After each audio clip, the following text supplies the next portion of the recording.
ਸਫਲਤਾ ਦਾ ਮੰਤਰ। ਕਿਤਾਬ ਘਰ ਮੰਗਵਾਉਣ ਲਈ ਤੁਸੀਂ ਆਪਣਾ ਐਡਰੈਸ ਅਤੇ 250 ਰੁਪਏ ਗੂਗਲ ਪੇ ਰਾਹੀਂ 9814 96108 ਨੰਬਰ 'ਤੇ ਸੈਂਡ ਕਰ ਸਕਦੇ ਹੋ। ਗਲਤੀਆਂ ਅਤੇ ਅਸਫਲਤਾਵਾਂ ਤੋਂ ਸਬਕ ਸਿੱਖੋ। ਇਹ ਆਰਟੀਕਲ ਮੈਂ ਪ੍ਰੋਫੈਸਰ ਮਨਜੀਤ ਤਿਆਗੀ ਸਟੇਟ ਐਵਾਰਡੀ ਜੀ ਦੀ ਮਸ਼ਹੂਰ ਕਿਤਾਬ ਸਫਲਤਾ ਦਾ ਮੰਤਰ ਵਿੱਚੋਂ ਤੁਹਾਡੇ ਲਈ ਪੇਸ਼ ਕਰ ਰਹੀ ਹਾਂ। ਮਨੁੱਖੀ ਜੀਵਨ ਇੱਕ ਨਿਰੰਤਰ ਚੱਲਣ ਵਾਲੀ ਪ੍ਰਕਿਰਿਆ ਹੈ।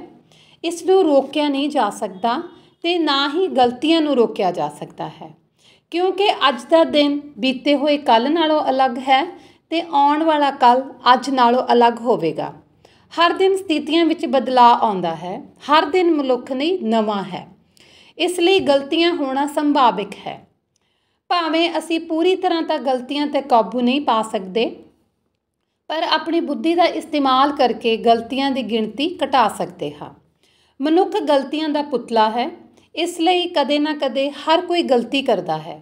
ਹਰੇਕ ਵਿਅਕਤੀ ਵਿੱਚ ਕੁਝ ਖੂਬੀਆਂ ਹੁੰਦੀਆਂ ਹਨ ਅਤੇ ਕੁਝ ਕਮੀਆਂ। ਕੋਈ ਵੀ ਸੰਪੂਰਨ ਨਹੀਂ ਹੁੰਦਾ। ਜ਼ਿਆਦਾਤਰ ਲੋਕ ਦੂਜੇ ਜਾਂ ਤੀਜੇ ਯਤਨ ਵਿੱਚ ਸਫਲ ਹੁੰਦੇ ਹਨ। ਪਹਿਲਾ ਯਤਨ ਅਸਫਲਤਾ ਨਹੀਂ, ਸਗੋਂ ਅਨੁਭਵ ਹੁੰਦਾ ਹੈ। ਜੇ ਤੁਸੀਂ ਵਾਰ-ਵਾਰ ਆਪਣੀਆਂ ਗਲਤੀਆਂ 'ਤੇ ਹੀ ਧਿਆਨ ਦੇਵੋਗੇ ਤਾਂ ਅਸਫਲਤਾ ਦੇ ਖੂਹ ਵਿੱਚ ਗਰਕਣ ਤੋਂ ਤੁਹਾਨੂੰ ਕੋਈ ਨਹੀਂ ਰੋਕ ਸਕਦਾ। ਅਜਿਹੇ ਵਿਅਕਤੀ ਤੋਂ ਹਰੇਕ ਇਨਸਾਨ ਦੂਰ ਹੀ ਰਹਿਣਾ ਚਾਹੁੰਦਾ ਹੈ। ਗਲਤੀ ਹੋਣ 'ਤੇ ਆਪਣੇ ਆਪ ਨੂੰ ਹੀ ਕਸੂਰਵਾਰ ਨਾ ਮੰਨੋ। ਕਈ ਵਾਰ ਹਾਲਾਤ ਹੀ ਮੁਨਾਸਿਬ ਨਹੀਂ ਹੁੰਦੇ। ਅਜਿਹੀ ਸਥਿਤੀ ਵਿੱਚ ਆਪਣੀ ਕਾਬਲੀਅਤ 'ਤੇ ਭਰੋਸਾ ਰੱਖਦੇ ਹੋਏ ਨਵੇਂ ਅਤੇ ਨਰੋਏ ਤਰੀਕੇ ਨਾਲ ਇੱਕ ਹੋਰ ਯਤਨ ਕਰੋ। ਦ੍ਰਿੜਤਾ ਅਤੇ ਸਮਰਪਣ ਦਾ ਤੀਰ ਚੁੱਕ ਕੇ ਆਪਣੇ ਉਦੇਸ਼ ਵੱਲ ਨਿਰੰਤਰ ਨਿਸ਼ਾਨਾ ਲਗਾਉਂਦੇ ਰਹਿਣ ਦੀ ਚੇਸ਼ਟਾ ਤੁਹਾਨੂੰ ਤੁਹਾਡੇ ਮੁਕਾਮ ਤੋਂ ਵੀ ਅੱਗੇ ਪਹੁੰਚਾ ਸਕਦੀ ਹੈ। ਮਨੁੱਖ ਕੋਈ ਦੇਵਤਾ ਨਹੀਂ। ਹਰੇਕ ਵਿੱਚ ਕਮੀਆਂ ਹਨ। ਦੂਜੇ ਦੀਆਂ ਕਮੀਆਂ ਨੂੰ ਨਜ਼ਰਅੰਦਾਜ਼ ਕਰਕੇ ਉਸ ਦੇ ਚੰਗੇ ਗੁਣਾਂ ਵੱਲ ਧਿਆਨ ਦਿਓ। ਇੱਕ ਮਸ਼ਹੂਰ ਤੁਕ ਹੈ, ਯਾਰ ਦੀ ਯਾਰੀ ਦੇਖੋ, ਉਹਦੇ ਐਬ ਨਾ ਦੇਖੋ। ਤੁਹਾਨੂੰ ਚਾਹੀਦਾ ਹੈ ਕਿ ਤੁਸੀਂ ਦੂਜਿਆਂ ਦੀਆਂ ਚੰਗੀਆਂ ਗੱਲਾਂ ਗ੍ਰਹਿਣ ਕਰੋ, ਨਾ ਕਿ ਉਹਨਾਂ ਦੀਆਂ ਗਲਤੀਆਂ ਲੱਭਣ 'ਚ ਆਪਣਾ ਕੀਮਤੀ ਸਮਾਂ ਬਰਬਾਦ ਕਰੋ। ਜਦੋਂ ਤੁਸੀਂ ਲੋਕਾਂ ਦੀਆਂ ਕਮੀਆਂ ਲੱਭਣ ਵਿੱਚ ਉਲਝ ਜਾਂਦੇ ਹੋ ਤਾਂ ਤੁਸੀਂ ਉਹਨਾਂ ਦਾ ਦਿਲ ਨਹੀਂ ਜਿੱਤ ਸਕਦੇ। ਅਜਿਹੀ ਸਥਿਤੀ ਵਿੱਚ ਤੁਹਾਡੇ ਰਿਸ਼ਤੇਦਾਰ ਅਤੇ ਦੋਸਤ ਤੁਹਾਡੇ ਕੋਲੋਂ ਦੂਰ ਰਹਿਣਾ ਪਸੰਦ ਕਰਦੇ ਹਨ। ਇਸ ਲਈ ਦੂਜਿਆਂ ਦੀਆਂ ਚੰਗੀਆਂ ਗੱਲਾਂ ਨੂੰ ਗ੍ਰਹਿਣ ਕਰਕੇ ਆਪਣੇ ਆਪ ਨੂੰ ਸੁਧਾਰੋ, ਨਾ ਕਿ ਦੂਜਿਆਂ ਦੀਆਂ ਗਲਤੀਆਂ ਲੱਭ ਕੇ ਉਹਨਾਂ ਨਾਲ ਸੰਬੰਧ ਵਿਗਾੜੋ। औरों के ऐबों को क्यों ढूंढ रही है नज़र, हाथ में आईना उठाकर क्यों नहीं देख लेते। ਯੂਨੀਵਰਸਿਟੀ ਪੜ੍ਹਦਿਆਂ ਸਾਡੇ ਸਰਕਲ ਗਰੁੱਪ ਦੇ ਮੈਂਬਰ ਆਪਸ ਵਿੱਚ ਬਹੁਤ ਸ਼ਰਾਰਤਾਂ ਕਰਦੇ ਰਹਿੰਦੇ ਸਨ। ਜਦੋਂ ਕਿਸੇ ਦੀ ਸ਼ਰਾਰਤ ਗਲਤੀ ਦਾ ਰੂਪ ਧਾਰਨ ਕਰ ਲੈਂਦੀ ਤਾਂ ਸਾਰੇ ਦੋਸਤਾਂ ਅੱਗੇ ਪੇਸ਼ੀ ਪੈਣ 'ਤੇ ਹਰੇਕ ਮੈਂਬਰ ਹਿੰਦੀ ਦੇ ਸ਼ੇਅਰ ਦਾ ਸਹਾਰਾ ਲੈਂਦਾ। बाद में करना मेरे गुनाहों पे तबसरे, पहले इस दुनिया में कोई फरिश्ता तो दिखाएं। ਜੇਕਰ ਤੁਹਾਡਾ ਕੋਈ ਸਾਥੀ ਗਲਤੀ ਕਰਦਾ ਹੈ ਤਾਂ ਉਸ ਨਾਲ ਗੁੱਸੇ ਹੋਣ ਦੀ ਬਜਾਏ ਉਸ ਨੂੰ ਗਲਤੀ ਸੁਧਾਰਨ ਵਿੱਚ ਮਦਦ ਕਰੋ। ਜੇਕਰ ਫਿਰ ਵੀ ਉਹ ਵਾਰ-ਵਾਰ ਗਲਤੀ ਦੁਹਰਾ ਰਿਹਾ ਹੈ ਤਾਂ ਵੀ ਉਸ ਦਾ ਸਾਥ ਨਾ ਛੱਡੋ। ਇਸ ਵਿੱਚ ਤੁਸੀਂ ਆਪਣੇ ਆਪ ਨੂੰ ਉਸ ਦੀ ਜਗ੍ਹਾ ਰੱਖ ਕੇ ਸੋਚੋ। ਹੋ ਸਕਦਾ ਹੈ ਕਿ ਪਰਿਸਥਿਤੀਆਂ ਹੀ ਇਹੋ ਜਿਹੀਆਂ ਹੋਣ ਕਿ ਉਸ ਸਥਿਤੀ ਵਿੱਚ ਕਿਸੇ ਤੋਂ ਵੀ ਗਲਤੀ ਹੋਣਾ ਸੰਭਵ ਹੋਵੇ। ਇਸ ਲਈ ਹਾਲਤਾਂ ਨੂੰ ਸਮਝੇ ਬਿਨਾਂ ਕਿਸੇ ਦੀਆਂ ਗਲਤੀਆਂ ਦੀ ਆਲੋਚਨਾ ਕਰਨਾ ਮੂਰਖਤਾ ਹੀ ਹੈ। ਜ਼ਿਆਦਾ ਗਲਤੀਆਂ ਤੋਂ ਇੱਕ ਗੱਲ ਸਾਫ਼ ਝਲਕਦੀ ਹੈ ਕਿ ਉਸ ਵਿਅਕਤੀ ਨੇ ਕੰਮ ਖਤਮ ਕਰਨ ਲਈ ਜ਼ਿਆਦਾ ਯਤਨ ਕੀਤੇ ਹਨ। ਇਸ ਲਈ ਉਹ ਅਜਿਹੇ ਵਿਹਲੜ ਅਤੇ ਆਲਸੀ ਮਨੁੱਖ ਤੋਂ 100 ਗੁਣਾ ਚੰਗਾ ਹੈ ਜੋ ਦਿਨ ਖਾ ਕੇ ਅਤੇ ਰਾਤ ਸੌਂ ਕੇ ਗੁਜ਼ਾਰ ਦਿੰਦਾ ਹੈ। ਹਰੇਕ ਇਨਸਾਨ ਕੋਲੋਂ ਆਪਣੀ ਜ਼ਿੰਦਗੀ ਵਿੱਚ ਅਨੇਕਾਂ ਛੋਟੀਆਂ ਵੱਡੀਆਂ ਗਲਤੀਆਂ ਹੋ ਜਾਂਦੀਆਂ ਹਨ। ਜੇਕਰ ਤੁਹਾਡੇ ਕੋਲੋਂ ਕੋਈ ਗਲਤੀ ਹੋ ਜਾਂਦੀ ਹੈ ਤਾਂ ਦੂਜਿਆਂ ਨੂੰ ਕਸੂਰਵਾਰ ਨਾ ਠਹਿਰਾਓ, ਸਗੋਂ ਇਮਾਨਦਾਰੀ ਨਾਲ ਆਪਣੀ ਗਲਤੀ ਸਵੀਕਾਰ ਕਰੋ। ਇਸ ਸਥਿਤੀ ਵਿੱਚ ਘਬਰਾਉਣਾ ਨਹੀਂ ਚਾਹੀਦਾ, ਸਗੋਂ ਆਪਣਾ ਮਨੋਬਲ ਬਣਾ ਕੇ ਦ੍ਰਿੜਤਾ ਨਾਲ ਅੱਗੇ ਵਧਦੇ ਰਹੋ। ਪੁਰਾਣੀਆਂ ਗਲਤੀਆਂ ਨੂੰ ਯਾਦ ਕਰਕੇ ਆਪਣੇ ਕੰਮ ਵਿੱਚ ਵਿਘਨ ਨਾ ਪਾਓ। ਇਸ ਤਰ੍ਹਾਂ ਕਰਨ ਨਾਲ ਤੁਹਾਡੇ ਕੰਮ ਦਾ ਪੱਧਰ ਨੀਵਾਂ ਹੋਣ ਤੋਂ ਇਲਾਵਾ ਤੁਹਾਡਾ ਆਤਮ ਵਿਸ਼ਵਾਸ ਵੀ ਘਟੇਗਾ। ਗਲਤੀਆਂ 'ਤੇ ਪਛਤਾਉਣ ਦੀ ਬਜਾਏ ਆਪਣੇ ਆਪ ਵਿੱਚ ਸੁਧਾਰ ਲਿਆਓ। ਗਲਤੀਆਂ ਹੋਣ 'ਤੇ ਜਿਹੜੇ ਇਨਸਾਨ ਨਕਾਰਾਤਮਕ ਸੋਚ ਦੇ ਧਾਰਨੀ ਹੋ ਜਾਂਦੇ ਹਨ, ਅਜਿਹੇ ਵਿਅਕਤੀਆਂ ਲਈ ਹਰੀਵੰਸ਼ ਰਾਏ ਬੱਚਨ ਨੇ ਲਿਖਿਆ ਹੈ, असफलता एक चुनौती है, इसे स्वीकार करो, क्या कमी रह गई देखो और सुधार करो, जब तक ना सफल हो नींद चैन को त्यागो तुम, संघर्ष का मैदान छोड़ कर ना भागो तुम, कुछ किए बिना जय जयकार नहीं होती, कोशिश करने वालों की कभी हार नहीं होती, लहरों से डरकर नौका पार नहीं होती। ਗਲਤੀਆਂ ਸਾਨੂੰ ਕੁਝ ਨਵਾਂ ਸਿੱਖਣ ਅਤੇ ਆਪਣੇ ਆਪ ਨੂੰ ਸੁਧਾਰਨ ਦਾ ਮੌਕਾ ਦਿੰਦੀਆਂ ਹਨ। ਜੇ ਵਿਗਿਆਨੀਆਂ ਨੇ ਪਹਿਲਾਂ ਯਤਨ ਕਰਨ ਮਗਰੋਂ ਅਸਫਲ ਹੋਣ 'ਤੇ ਆਪਣੇ ਪ੍ਰਯੋਗ ਵਿੱਚ ਹੀ ਅਧੂਰੇ ਛੱਡੇ ਹੁੰਦੇ ਤਾਂ ਸਾਡੇ ਕੋਲ ਇੱਕ ਵੀ ਉਹ ਚੀਜ਼ ਨਾ ਹੁੰਦੀ ਜਿਸ ਤੋਂ ਬਿਨਾਂ ਅਸੀਂ ਜ਼ਿੰਦਗੀ ਦੀ ਕਲਪਨਾ ਵੀ ਨਹੀਂ ਕਰ ਸਕਦੇ। ਗਲਤੀਆਂ ਤੋਂ ਘਬਰਾ ਕੇ ਕੰਮ ਨੂੰ ਅਧੂਰਾ ਨਾ ਛੱਡੋ, ਕਿਉਂਕਿ ਅਧੂਰੇ ਕੰਮ ਛੱਡਣ ਦਾ ਮਤਲਬ ਦੂਸਰੀ ਗਲਤੀ ਕਰਨਾ ਹੈ। ਜੇਕਰ ਤੁਹਾਡੇ ਕੋਲੋਂ ਕੋਈ ਗਲਤੀ ਹੋ ਗਈ ਤਾਂ ਉਸ ਨੂੰ ਸਵੀਕਾਰ ਕਰਕੇ ਗੰਭੀਰਤਾ ਨਾਲ ਉਸ 'ਤੇ ਵਿਚਾਰ ਕਰੋ। ਗਲਤੀ ਮੰਨ ਲੈਣ ਨਾਲ ਸੁਧਾਰ ਦੀ ਗੁੰਜਾਇਸ਼ ਵੱਧ ਜਾਂਦੀ ਹੈ।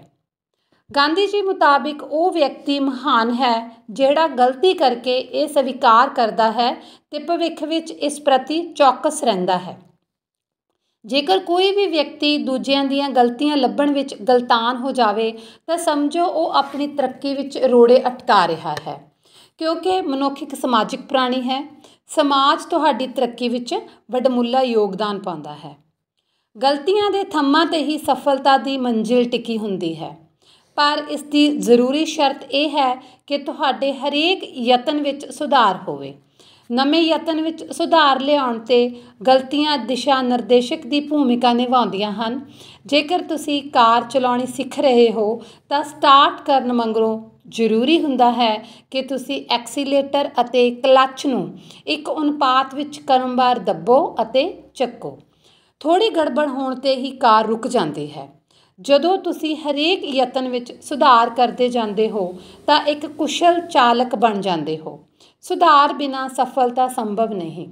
ਇੱਕੋ ਗਲਤੀ ਨੂੰ ਵਾਰ-ਵਾਰ ਦੁਹਰਾਉਣਾ ਮੂਰਖਤਾ ਦੀ ਨਿਸ਼ਾਨੀ ਹੈ। ਵੱਡੇ ਬੰਦੇ ਵੱਡੀਆਂ ਗਲਤੀਆਂ ਕਰਦੇ ਹਨ। ਜਿਵੇਂ ਹੈਨਰੀ ਫੋਰਡ ਆਪਣੀ ਪਹਿਲੀ ਟੀ ਆਕਾਰ ਦੀ ਕਾਰ ਵਿੱਚ ਬੈਕ ਗੇਅਰ ਲਗਾਉਣਾ ਹੀ ਭੁੱਲ ਗਿਆ ਸੀ। ਇਸ ਕਰਕੇ ਲੋਕਾਂ ਨੂੰ ਕਾਰ ਪਿੱਛੇ ਮੋੜਨ ਸਮੇਂ ਕਾਫੀ ਦਿੱਕਤਾਂ ਦਾ ਸਾਹਮਣਾ ਕਰਨਾ ਪਿਆ ਸੀ।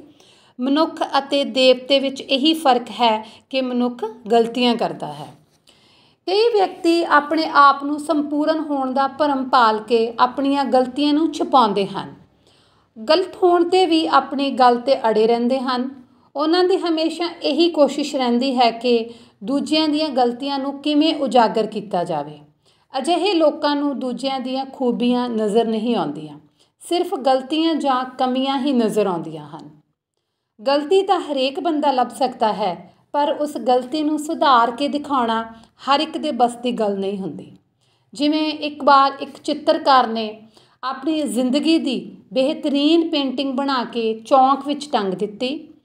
ਪੇਂਟਿੰਗ ਹੇਠਾਂ ਉਸਨੇ ਇੱਕ ਨੋਟ ਲਿਖ ਦਿੱਤਾ, ਇਸ ਪੇਂਟਿੰਗ ਵਿੱਚ ਜਿੱਥੇ ਕੋਈ ਗਲਤੀ ਨਜ਼ਰ ਆਵੇ ਨਿਸ਼ਾਨ ਲਗਾ ਦਿਓ। ਦੂਜੇ ਦਿਨ ਚਿੱਤਰਕਾਰ ਨੂੰ ਇਹ ਦੇਖ ਕੇ ਬੜਾ ਦੁੱਖ ਹੋਇਆ ਕਿ ਪੇਂਟਿੰਗ 'ਤੇ ਨਿਸ਼ਾਨ ਹੀ ਨਿਸ਼ਾਨ ਸਨ।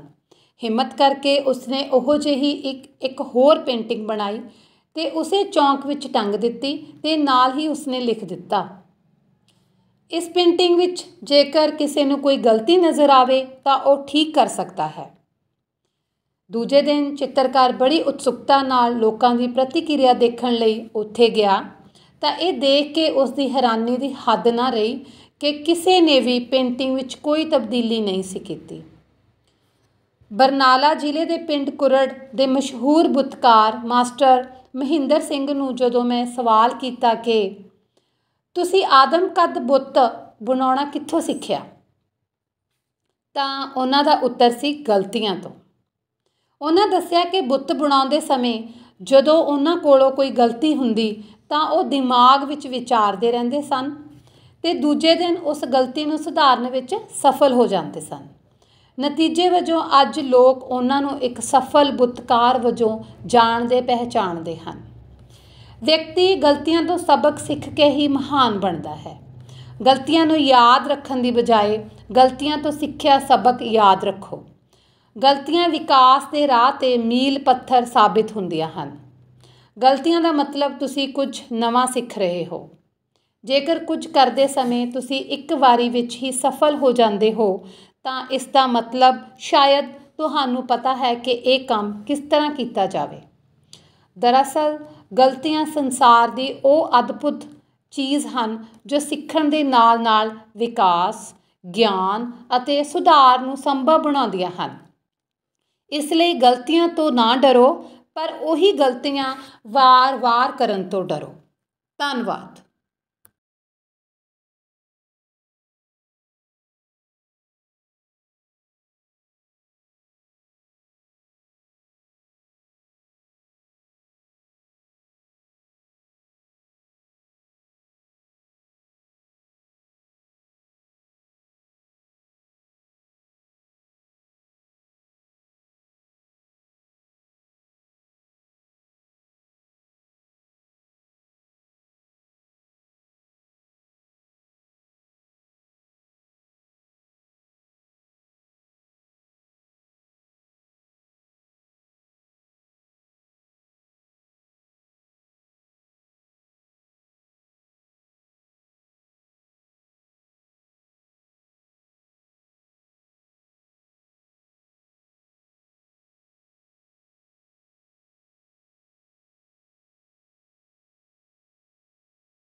ਸਲੀਕੇ ਨਾਲ ਪਾਏ ਕੱਪੜੇ ਤੁਹਾਡੀ ਸ਼ਖਸੀਅਤ ਨੂੰ ਉਭਾਰਦੇ ਹਨ।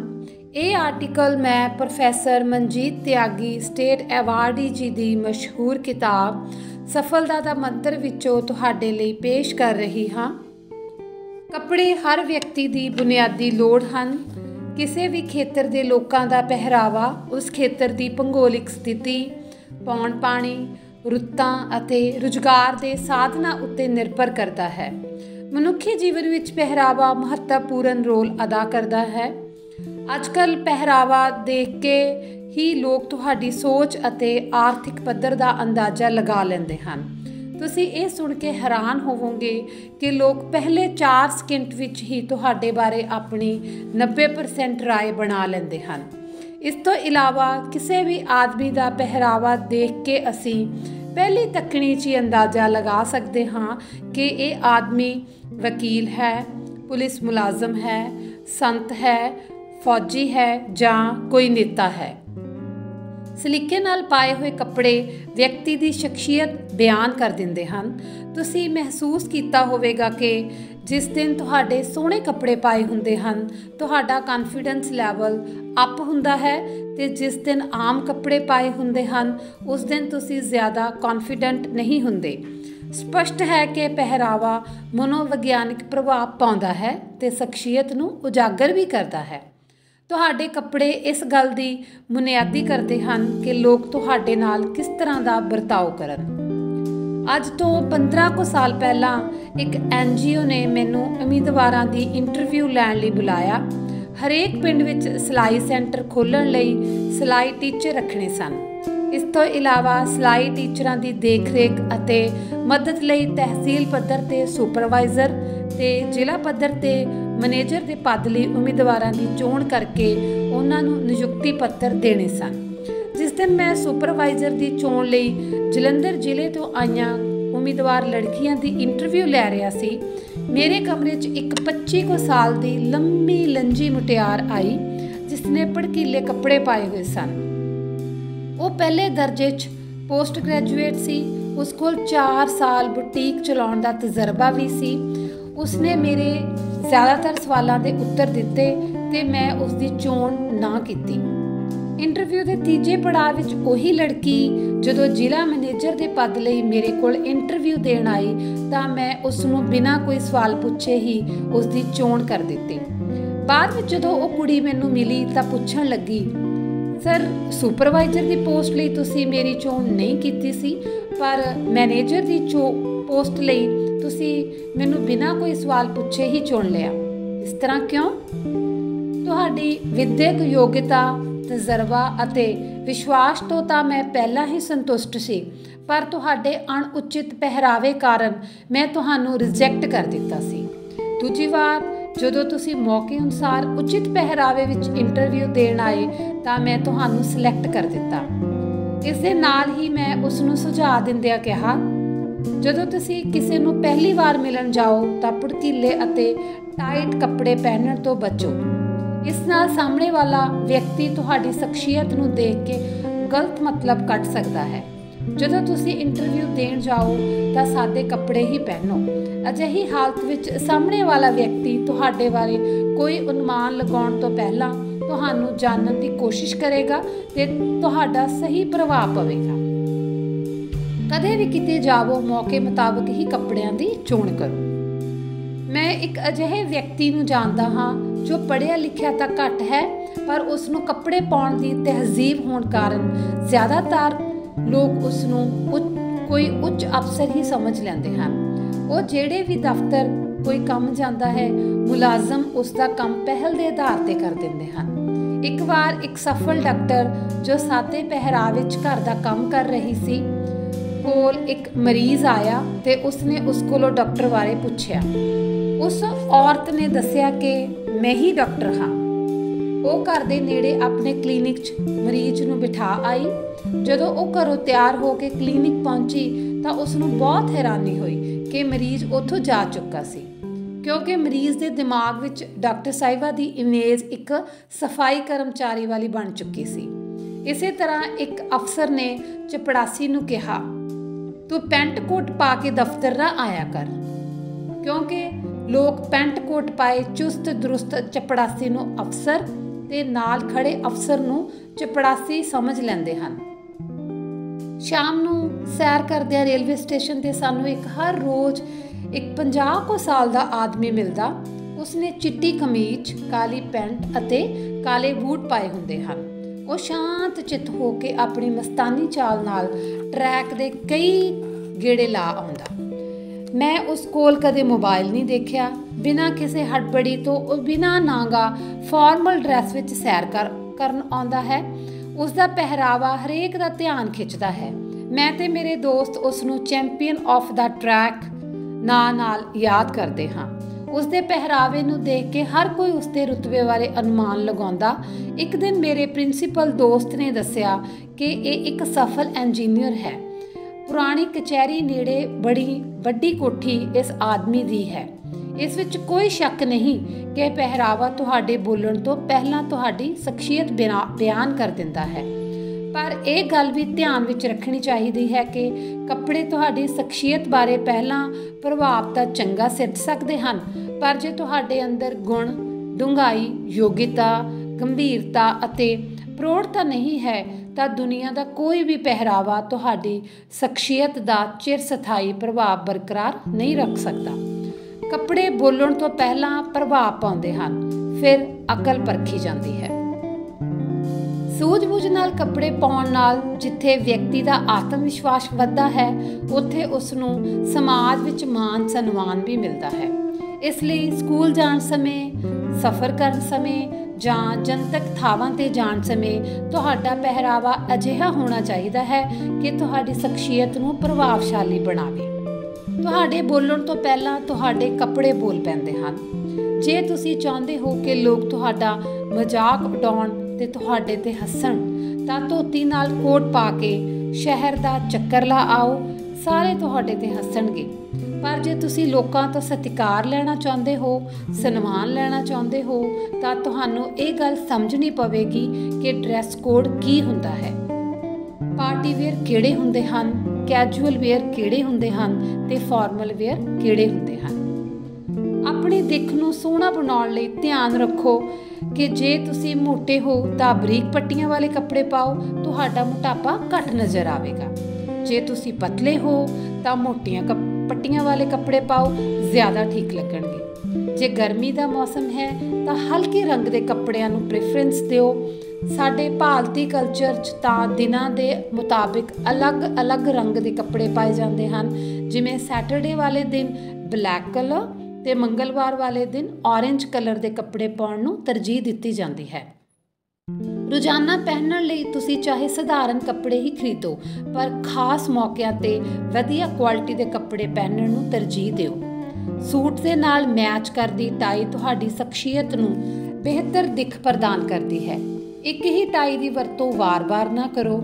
ਵੱਖ-ਵੱਖ रंगां अते डिज़ाइनां दीयां टाइयां खरीद के रखो तां कि हरेक सूट नाल तुसीं वक्खरी टाई बन सको। पहरावे की चोण मौके की नज़ाकत अनुसार ही करनी चाहिए है। जिमें किसी विआह जां पार्टी च तुसीं रंग बिरंगे कपड़े पा के जा सकते हो, पर जेकर तुसीं इंटरव्यू देण जा रहे हो तां काली पैंट नाल चिट्टे या हल्के नीले रंग की कमीज पाओ। काले अते गूढ़े रंगां दे कपड़िਆਂ दे नाल काले रंग के बूट ही पाओ ते काले बूटां नाल कालियां जुराबां। दफ्तर जाण समय लैदर के काले जां भूरे रंग के बूट ही पहनो, ना कि स्पोर्ट्स शूज़। इस तो इलावा दफ्तर जां कोई साहित्यक समागम अटेंड करन समय प्लेन जां हल्के चैक वाली शर्ट पहनो। जेकर तुहानूं रंगदार रुमाल पसंद है तां आसमानी रंग का रुमाल अपने कोल रख सकते हो। अपनी बेल्ट लाउणी कदे ना भुल्लो। खूबसूरत नज़र आउण लई ज़रूरी नहीं कि तुसीं महंगे कपड़े ही पहनो, सगों अजिहे कपड़े पहनो जो तुहाडी शख्सियत के हिसाब नाल तुहाडे जच रहे होण। तरीके ते सलीके नाल पाए कपड़े तुहाडी शख्सियत नूं उभारदे हन, तुहाडा आत्म विश्वास वधाउंदे हन, जो कि सफलता प्राप्त करन लई जरूरी हुंदा है। इसलिए कदे भी अपने पहरावे प्रति बेपरवाह ना होवो।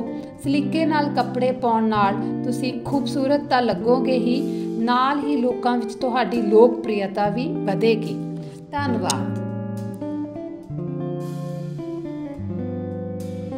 ਕਾਮਯਾਬੀ ਰਾਤੋਂ ਰਾਤ ਨਹੀਂ ਮਿਲਦੀ। ਇਹ ਆਰਟੀਕਲ ਮੈਂ ਪ੍ਰੋਫੈਸਰ ਮਨਜੀਤ ਤਿਆਗੀ ਸਟੇਟ ਐਵਾਰਡੀ ਜੀ ਦੀ ਮਸ਼ਹੂਰ ਕਿਤਾਬ ਸਫਲਤਾ ਦਾ ਮੰਤਰ ਵਿੱਚੋਂ ਤੁਹਾਡੇ ਲਈ ਪੇਸ਼ ਕਰ ਰਹੀ ਹਾਂ। ਜ਼ਿੰਦਗੀ ਦੇ ਸਫ਼ਰ ਵਿੱਚ ਭਾਵੇਂ ਕੋਈ ਵਿਅਕਤੀ ਵੀ ਅਸਫਲ ਨਹੀਂ ਹੋਣਾ ਚਾਹੁੰਦਾ, ਪਰ ਫਿਰ ਵੀ ਕੁਝ ਜ਼ਰੂਰੀ ਗੱਲਾਂ ਦੀ ਅਣਦੇਖੀ ਕਾਰਨ ਸਾਡੇ ਵਿੱਚੋਂ ਬਹੁਤ ਸਾਰੇ ਅਸਫਲ ਹੋ ਜਾਂਦੇ ਹਨ। ਅੱਜ ਦੇ ਸਮੇਂ ਕਿਸੇ ਵੀ ਖੇਤਰ ਵਿੱਚ ਕਾਮਯਾਬੀ ਪ੍ਰਾਪਤ ਕਰਨ ਲਈ ਦ੍ਰਿੜ ਇਰਾਦਾ ਅਤੇ ਮਿਹਨਤ ਕਰਨ ਦਾ ਜਜ਼ਬਾ ਹੋਣਾ ਜ਼ਰੂਰੀ ਹੈ।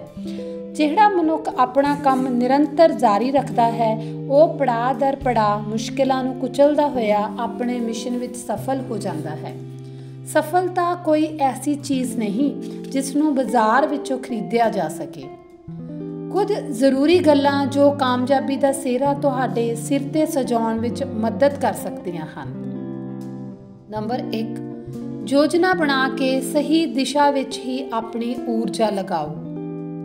ਸ਼ਤਰੰਜ ਦੇ ਸਿਤਾਰੇ ਵਿਸ਼ਵਾਨਾਥਨ ਆਨੰਦ ਬਾਰੇ ਇੱਕ ਗੱਲ ਮਸ਼ਹੂਰ ਹੈ ਕਿ ਉਹ ਇੱਕ ਚਾਲ ਚੱਲਦੇ ਸਮੇਂ ਉਹ ਅੱਗੇ ਦੀਆਂ 15-20 ਚਾਲਾਂ, ਉਸਦੇ ਫਾਇਦੇ ਅਤੇ ਨੁਕਸਾਨ ਅਤੇ ਵਿਰੋਧੀ ਖਿਡਾਰੀ ਦੀ ਸੰਭਾਵਿਤ ਚਾਲ ਆਦਿ ਸਭ ਦਾ ਹਿਸਾਬ ਕਿਤਾਬ ਦਿਮਾਗ 'ਚ ਰੱਖਦੇ ਹਨ। ਇਸ ਯੋਜਨਾ ਜਾਂ ਰਣਨੀਤੀ ਅਪਣਾਉਣ ਕਰਕੇ ਹੀ ਉਹ ਸਫਲਤਾ ਦੀ ਚੋਟੀ 'ਤੇ ਹਨ। ਅੱਜ ਕੱਲ੍ਹ ਯੋਜਨਾ ਅਪਣਾਉਣਾ ਸਿਰਫ ਖੇਡ ਤੱਕ ਹੀ ਸੀਮਤ ਨਹੀਂ ਰਿਹਾ, ਸਗੋਂ ਪੜ੍ਹਾਈ ਲਿਖਾਈ, ਨੌਕਰੀ, ਵਪਾਰ ਆਦਿ ਖੇਤਰਾਂ ਵਿੱਚ ਵੀ ਅੱਗੇ ਵਧਣ ਲਈ ਸਹੀ ਰਣਨੀਤੀ ਅਤੇ ਸਹੀ ਦਿਸ਼ਾ ਦੀ ਜ਼ਰੂਰਤ ਹੁੰਦੀ ਹੈ। ਮੈਨੂੰ ਕਈ ਲੋਕ ਮਿਲਦੇ ਹਨ ਜੋ ਅਕਸਰ ਇਹ ਸਵਾਲ ਕਰਦੇ ਹਨ ਕਿ ਅਸੀਂ ਮਿਹਨਤ ਤਾਂ ਬਹੁਤ ਕਰਦੇ ਹਾਂ, ਪਰ ਸਫਲਤਾ ਕਿਉਂ ਨਹੀਂ ਮਿਲ ਰਹੀ। ਉਹ ਝੂਠ ਨਹੀਂ ਬੋਲ ਰਹੇ ਹੁੰਦੇ। ਮਿਹਨਤ ਤਾਂ ਉਹ ਜ਼ਰੂਰ ਕਰ ਰਹੇ ਹੁੰਦੇ ਹਨ, ਪਰ ਦਿਸ਼ਾ ਸਹੀ ਨਾ ਹੋਣ ਕਰਕੇ ਉਹਨਾਂ ਨੂੰ ਇੱਛਾ ਅਨੁਸਾਰ ਫਲ ਨਹੀਂ ਮਿਲਦਾ। ਇੱਕ ਵਾਰ ਫੌਜੀ ਆਪਣਾ ਟਰੰਕ ਚੁੱਕ ਕੇ ਬੱਸ ਵਿੱਚ ਉਤਰਿਆ ਤੇ ਆਟੋ ਰਿਕਸ਼ੇ ਵਾਲੇ ਨੂੰ ਪੁੱਛਣ ਲੱਗਿਆ, ਕੁਤਬ ਮੀਨਾਰ ਤੱਕ ਜਾਣਾ ਕਿੰਨੇ ਪੈਸੇ ਲੱਗਣਗੇ? 200 ਰੁਪਏ। ਆਟੋ ਰਿਕਸ਼ਾ ਵਾਲੇ ਨੇ ਜਵਾਬ ਦਿੱਤਾ। ਆ ਤਾਂ ਪਿਆ ਕੁਤਬ ਮੀਨਾਰ, ਤੁਸੀਂ ਆਟੋ ਵਾਲੇ ਵੀ ਨਾ ਅਗਲੇ ਦੀ ਛਿੱਲ ਲਾਉਣ ਨੂੰ ਤਿਆਰ ਰਹਿੰਦੇ ਹੋ। ਫੌਜੀ ਨੇ ਸਿਆਣਪ ਤੋਂ ਕੰਮ ਲੈਂਦਿਆਂ ਆਪਣਾ ਸਮਾਨ ਚੁੱਕਿਆ ਅਤੇ ਪੈਦਲ ਹੀ ਚੱਲ ਪਿਆ। ਅੱਧਾ ਘੰਟਾ ਉਹ ਤੇਜ਼ੀ ਨਾਲ ਚੱਲਦਾ ਰਿਹਾ। ਫਿਰ ਕੁਝ ਦੇਰ ਬਾਅਦ ਉਹੀ ਆਟੋ ਵਾਲਾ ਉਸ ਨੂੰ ਫਿਰ ਵਾਪਿਸ ਮਿਲਿਆ ਤੇ ਉਹ ਪੁੱਛਣ ਲੱਗਾ ਕਿ ਹੁਣ ਤਾਂ ਮੈਂ ਅੱਧਾ ਰਸਤਾ ਪੈਦਲ ਤੈਅ ਕਰ ਲਿਆ ਹੈ, ਹੁਣ ਕਿੰਨਾ ਕਿਰਾਇਆ ਲੱਗੂਗਾ? ਆਟੋ ਰਿਕਸ਼ਾ ਵਾਲੇ ਨੇ ਜਵਾਬ ਦਿੱਤਾ, 400 ਰੁਪਏ। ਫੌਜੀ ਕਹਿਣ ਲੱਗਾ, ਪਹਿਲਾਂ 200 ਰੁਪਏ ਤੇ ਹੁਣ 400 ਰੁਪਏ, ਕਿਉਂ? ਆਟੋ ਰਿਕਸ਼ਾ ਵਾਲੇ ਨੇ ਜਵਾਬ ਦਿੱਤਾ, ਸ਼੍ਰੀਮਾਨ ਜੀ, ਕਾਫੀ ਸਮੇਂ ਤੋਂ ਤੁਸੀਂ ਉਲਟੀ ਦਿਸ਼ਾ ਵੱਲ ਦੌੜ ਲਗਾ ਰਹੇ ਹੋ, ਜਦੋਂ ਕਿ ਕੁਤਬ ਮੀਨਾਰ ਤਾਂ ਦੂਜੇ ਪਾਸੇ ਹੈ। ਇਹ ਸੁਣ ਕੇ ਫੌਜੀ ਹੱਕਾ ਬੱਕਾ ਰਹਿ ਗਿਆ ਤੇ ਚੁੱਪਚਾਪ ਟੈਕਸੀ ਵਿੱਚ ਬੈਠ ਗਿਆ। ਇਸੇ ਤਰ੍ਹਾਂ ਜ਼ਿੰਦਗੀ ਵਿੱਚ ਵੀ ਅਸੀਂ ਕਈ ਵਾਰ ਬਿਨਾਂ ਸੋਚ ਵਿਚਾਰ ਤੋਂ ਕੰਮ ਸ਼ੁਰੂ ਕਰ ਦਿੰਦੇ ਹਾਂ, ਫਿਰ ਆਪਣੀ ਮਿਹਨਤ ਅਤੇ ਸਮਾਂ ਬਰਬਾਦ ਕਰਕੇ ਕੰਮ ਅੱਧ ਵਿਚਾਲੇ ਹੀ ਛੱਡ ਦਿੰਦੇ ਹਾਂ। ਹਮੇਸ਼ਾ ਇੱਕ ਗੱਲ ਯਾਦ ਰੱਖੋ ਕਿ ਜੇ ਦਿਸ਼ਾ ਸਹੀ ਹੈ ਤਾਂ ਹੀ ਮਿਹਨਤ ਰੰਗ ਲਿਆਉਂਦੀ ਹੈ, ਜੇ ਦਿਸ਼ਾ ਹੀ ਗਲਤ ਹੈ ਤਾਂ ਮਿਹਨਤ ਦਾ ਮੁੱਲ ਨਹੀਂ ਮੁੜਦਾ। ਇਸ ਲਈ ਕੋਈ ਵੀ ਕੰਮ ਕਰਨ ਤੋਂ ਪਹਿਲਾਂ ਦਿਸ਼ਾ ਦੀ ਜਾਂਚ ਕਰ ਲਵੋ, ਸਫਲਤਾ ਤੁਹਾਡੇ ਕਦਮ ਚੁੰਮੇਗੀ। ਨੰਬਰ 2, ਆਤਮ ਪ੍ਰੇਰਿਤ ਬਣੋ। ਕਈ ਵਾਰ ਅਸੀਂ ਕੰਮ ਤੋਂ ਉਕਤਾ ਜਾਂਦੇ ਹਾਂ ਤੇ ਜ਼ਿੰਦਗੀ ਬੇਰੰਗੀ ਜਾਪਣ ਲੱਗਦੀ ਹੈ। ਇਸ ਸਥਿਤੀ ਤੋਂ ਛੁਟਕਾਰਾ ਪਾਉਣ ਲਈ ਆਪਣੇ ਪ੍ਰੇਰਕ ਆਪ ਬਣੋ, ਕਿਉਂਕਿ ਜਿੰਨਾ ਚਿਰ ਤੁਸੀਂ ਆਪਣੇ ਆਪ ਨੂੰ ਬਦਲਣ ਲਈ ਤਿਆਰ ਨਹੀਂ, ਕੋਈ ਵੀ ਬਾਹਰੀ ਸ਼ਕਤੀ ਤੁਹਾਨੂੰ ਨਹੀਂ ਬਦਲ ਸਕਦੀ। ਸਵੇਰੇ ਉੱਠ ਕੇ ਆਪਣੀ ਚਾਬੀ ਆਪ ਭਰੋ, ਫਿਰ ਹੀ ਤੁਸੀਂ ਦੂਜੇ ਲੋਕਾਂ ਦੀ ਚਾਬੀ ਭਰ ਸਕੋਗੇ। ਜਿਹੜੇ ਆਪਣੇ ਆਪ ਨੂੰ ਸਵੈ ਪ੍ਰੇਰਕ ਮੋੜ ਤੇ ਲਾ ਕੇ ਨਹੀਂ ਰੱਖਦੇ, ਲੋਕ ਉਹਨਾਂ ਨੂੰ ਜਲਦੀ ਹੀ ਛੱਡ ਜਾਂਦੇ ਹਨ। ਇਸ ਸੰਬੰਧੀ ਮੈਂ ਇੱਕ ਘਟਨਾ ਦੱਸਣੀ ਚਾਹੁੰਦਾ ਹਾਂ। ਅੱਜ ਤੋਂ 13 ਸਾਲ ਪਹਿਲਾਂ ਮੈਂ ਇੱਕ ਪੁਰਾਣੀ ਮਾਰੂਤੀ ਕਾਰ ਖਰੀਦੀ ਸੀ। ਸਰਦੀਆਂ ਦੇ ਮੌਸਮ ਵਿੱਚ ਸਵੇਰ ਦੇ ਸਮੇਂ ਇਹ ਕਾਰ ਜਦੋਂ ਸਟਾਰਟ ਨਾ ਹੁੰਦੀ ਤਾਂ ਧੱਕਾ ਲਗਾਉਣਾ ਪੈਂਦਾ ਸੀ। ਸਵੇਰੇ ਸਵੇਰੇ ਧੱਕਾ ਲਗਾਉਣ ਲਈ ਗਲੀ 'ਚੋਂ 2 ਜਾਂ 3 ਮੁੰਡਿਆਂ ਨੂੰ ਧੱਕਾ ਲਗਾਉਣ ਲਈ ਬੁਲਾ ਕੇ ਲਿਆਉਣਾ ਤਾਂ ਜਾ ਕੇ ਮੇਰੀ ਕਾਰ ਸਟਾਰਟ ਹੁੰਦੀ। ਕੁਝ ਦਿਨਾਂ 'ਚ ਹੀ ਮੁੰਡੇ ਟਾਲ ਮਟੋਲ ਕਰਨ ਲੱਗ ਪਏ। 2-3 दिन मैं स्कूली बच्चों को 1-1 रुपया दे के उन्होंने तो धक्का लगवा के कार स्टार्ट की, पर हफ्ते विच ही गली के बच्चे भी पासा वटन लगे। जदों मैं गड्डी बाहर कढ़न लई गेट खोलदा तां गली विच खेडदे बच्चे भी परां भज जांदे, कोई भी धक्का लगाउण नूं तैयार ना हुंदा। ये सब उदों तक चलदा रहा जदों तक मैं गड्डी विच नवीं बैटरी रख के गड्डी नूं सैल्फ स्टार्ट ना बनाया। साडी जिंदगी दी गड्डी नूं भी लोग थोड़ा समा धक्का लगा के देखते हैं, जे स्टार्ट हो के अगे नहीं वधदी तां ओह खैड़ा ही छड्ड जांदे हैं। इसलिए जरूरी है कि आत्म प्रेरित बन के अगे वधदे रहो। नंबर 3, हमेशा गतिशील रहो। जिंदगी जिउण अते जिउंदे रहण विच बहुत फर्क है। मनुख नूं हमेशा गतिशील रहना चाहिए है। गतिशीलता जिंदगी का दूजा नाम है। कुदरत भी सानू गतिशीलता का ही पाठ पढ़ाती है। इसलिए सूरज, धरती, चंद्रमा अते तारे लगातार गति विच रहिंदे हन। खड़ोत का दूजा नाम खात्मा है। अपनी पूरी वाह लगाउण ते भी जे तुसी सफल नहीं हुंदे तां भी निराश हो के ढेरी ना ढाहो, सगों हौसले नाल अगे वधदे रहो ते होर यतन करो। संसार गवाह है कि यतनशील रहण वालियां ने ही विलक्षण कारनामे कीते हन। इब्राहिम लिंकन व्यापार अते सियासत विच वार-वार असफल होए, पर उन्होंने हिम्मत ना हारी, अगे वधण लई यतन करते रहे ते एक दिन अमरीका के राष्ट्रपति बनने विच सफल हो गए। इसे तरह स्कॉटलैंड का राजा रॉबर्ट ब्रूस बार-बार हारता रहा, पर उसने सिरड़ नहीं छड्डिया ते 7वीं वार वो अपने उद्देश भाव देश को आज़ाद कराउण विच सफल हो गया। नंबर 4, सारा ध्यान मुख उद्देश ते केंद्रित करो। अपने मंतव की पूर्ति लिए जरूरी है कि तुहाडा सारा ध्यान अपने उद्देश ते होवे। मंजिल वाल वधण दौरान कई होर दिल लभाऊ मौके भी तुहाडा ध्यान भंग कर सकते हैं, पर याद रखो वड्डा आनंद प्राप्त करने लई तुहानू इन्हां तो परे रह के अपना फोकस लेजर लाइट वांग सीधा रखना पवेगा। जे ध्यान खिंड गया तो ज़्यादा दूर नहीं जा सकोगे। नंबर 5, इच्छा शक्ति का होना जरूरी है। सफल होने की कामना तो बिना तुहाडे सारे गुण अते योग्यतावां बेकार हैं। कुछ प्राप्त करने की इच्छा होना पहला पड़ाव है, जदों कि उस इच्छा की पूर्ति लिए संघर्ष करना दूजा पड़ाव है। एक सफल अते आम आदमी विच मुख्य अंतर यही हुंदा है कि आम आदमी सफलता की इच्छा करता है, जदों कि सफल आदमी की तीव्र इच्छा हुंदी है कि वह किसी भी कीमत ते सफलता प्राप्त करेगा। ये दृढ़ इच्छा शक्ति का ही कमाल सी कि विचेंद्री पाल माउंट एवरेस्ट की चोटी ते झंडा लहराउण वाली भारत की पहली औरत सी। काम करन तो पहला इच्छा शक्ति होना जरूरी है। कुछ प्राप्त करने लिए अपने मन को काबू करके लोगों की परवाह किए बगैर उस समय तक डटे रहो जिन्ना चिर काम खत्म नहीं हुंदा। जे तुहाडे कोल भरपूर इच्छा शक्ति है तां तुसी बहुत कुछ कर सकते हो। इच्छा शक्ति की बदौलत कई बार तां चमत्कार ही हो जाता है, जिमें रियलिटी शो बिग बॉस 7 च भाग लै चुकिया पहलवान संग्राम बचपन विच तुरन फिरन तो असमर्थ सी। डॉक्टरां ने भी उसके ठीक होने की उम्मीद छड्ड दित्ती सी। फिर संग्राम के माता पिता ने घरेलू नुस्खियां नाल उसका इलाज करना शुरू कर दिता। ये संग्राम की जिंदगी जिउण की इच्छा शक्ति का ही कमाल सी कि वह हौली हौली ठीक होने लग्या। वड्डा होके वह कसरत करन लई अखाड़े विच जाण लग्या। अज वो रैसलिंग के खेत्र विच कौमांतरी पद्धर ते भारत का नाम उच्चा कर चुकिया है। इस करके ही कहा जाता है कि जिथे चाह उत्थे राह। नंबर 6, किसी एक चीज़ विच मुहारत हासिल करो।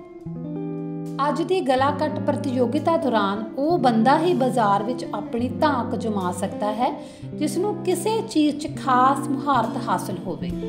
जे तुहाडे कोल कोई खास मुहारत नहीं तां तुसी जल्दी ही भीड़ विच रुल जावोगे ते तुहाडे सुपने चूर चूर हो जाणगे।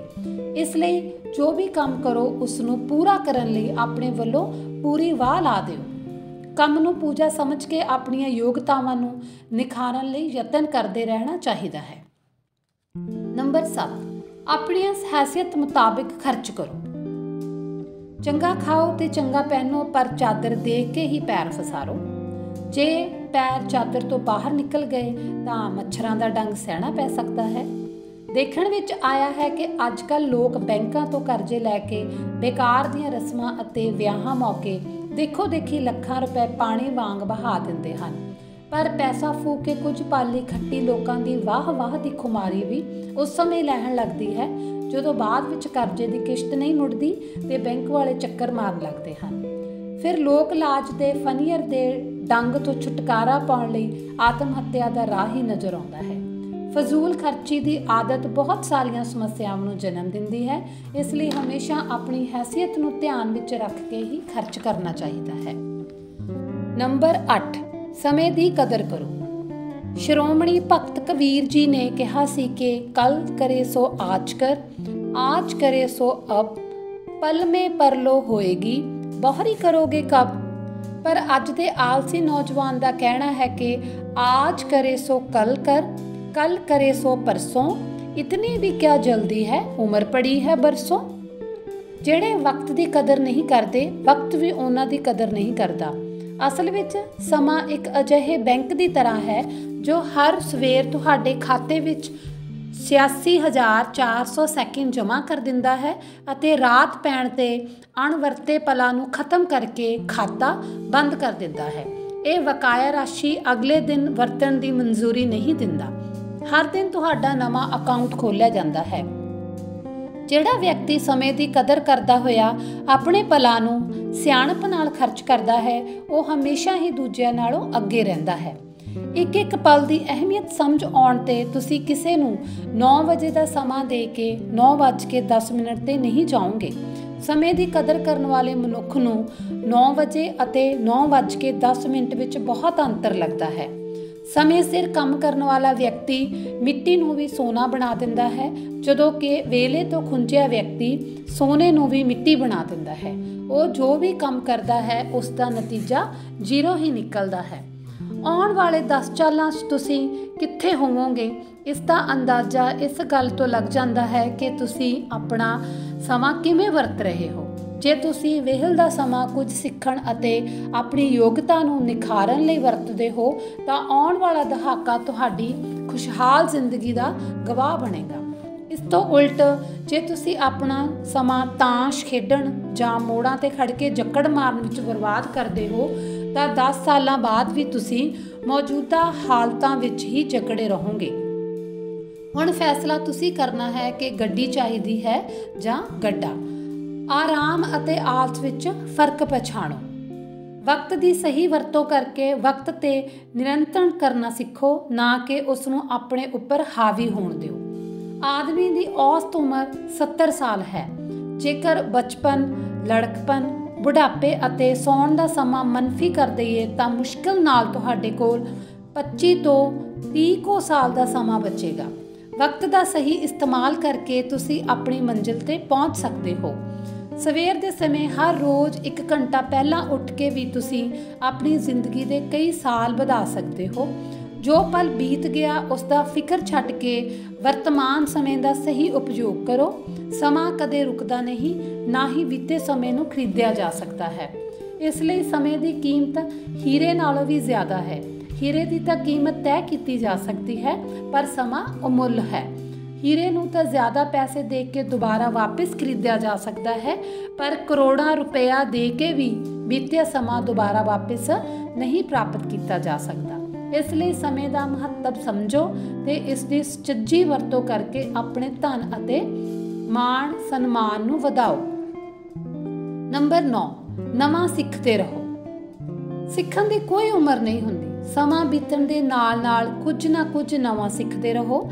ਆਮ ਤੌਰ 'ਤੇ ਦੇਖਿਆ ਗਿਆ ਹੈ ਕਿ ਜਿਹੜਾ ਵਿਅਕਤੀ ਨੌਕਰੀ ਪ੍ਰਾਪਤ ਕਰਨ ਉਪਰੰਤ ਨਵਾਂ ਸਿੱਖਣਾ ਬੰਦ ਕਰ ਦਿੰਦਾ ਹੈ, ਉਸ ਦੀ ਹਾਲਤ ਕੋਹਲੂ ਦੇ ਬੈਲ ਵਾਲੀ ਹੀ ਹੁੰਦੀ ਹੈ, ਕਿਉਂਕਿ ਉਹ ਇੱਕ ਖਾਸ ਦਾਇਰੇ ਤੱਕ ਹੀ ਸੀਮਤ ਰਹਿ ਕੇ ਉੱਥੇ ਹੀ ਖੜਾ ਰਹਿ ਜਾਂਦਾ ਹੈ। ਕਿਉਂਕਿ ਅਜਿਹੇ ਵਿਅਕਤੀ ਦੀਆਂ ਅੱਖਾਂ ਤਾਂ ਖੁੱਲ੍ਹੀਆਂ ਹੁੰਦੀਆਂ ਹਨ, ਪਰ ਉਸ ਦਾ ਦਿਮਾਗ ਬੰਦ ਹੁੰਦਾ ਹੈ। ਅੱਗੇ ਵਧਣ ਲਈ ਜ਼ਰੂਰੀ ਹੈ ਕਿ ਦਿਮਾਗ ਦੀ ਨਜ਼ਰ ਤੇਜ਼ ਕਰਕੇ ਕੁਝ ਨਾ ਕੁਝ ਨਵਾਂ ਸਿੱਖਿਆ ਜਾਵੇ। ਨੰਬਰ 10, ਆਪਣੇ ਆਪ 'ਤੇ ਭਰੋਸਾ ਰੱਖੋ। ਆਪਣੇ ਆਪ ਤੇ ਭਰੋਸਾ ਰੱਖ ਕੇ ਤੇ ਝੱਲੇ ਜਾਏ ਹੋ ਕੇ ਲਗਾਤਾਰ ਕੰਮ ਕਰਦੇ ਰਹੋ।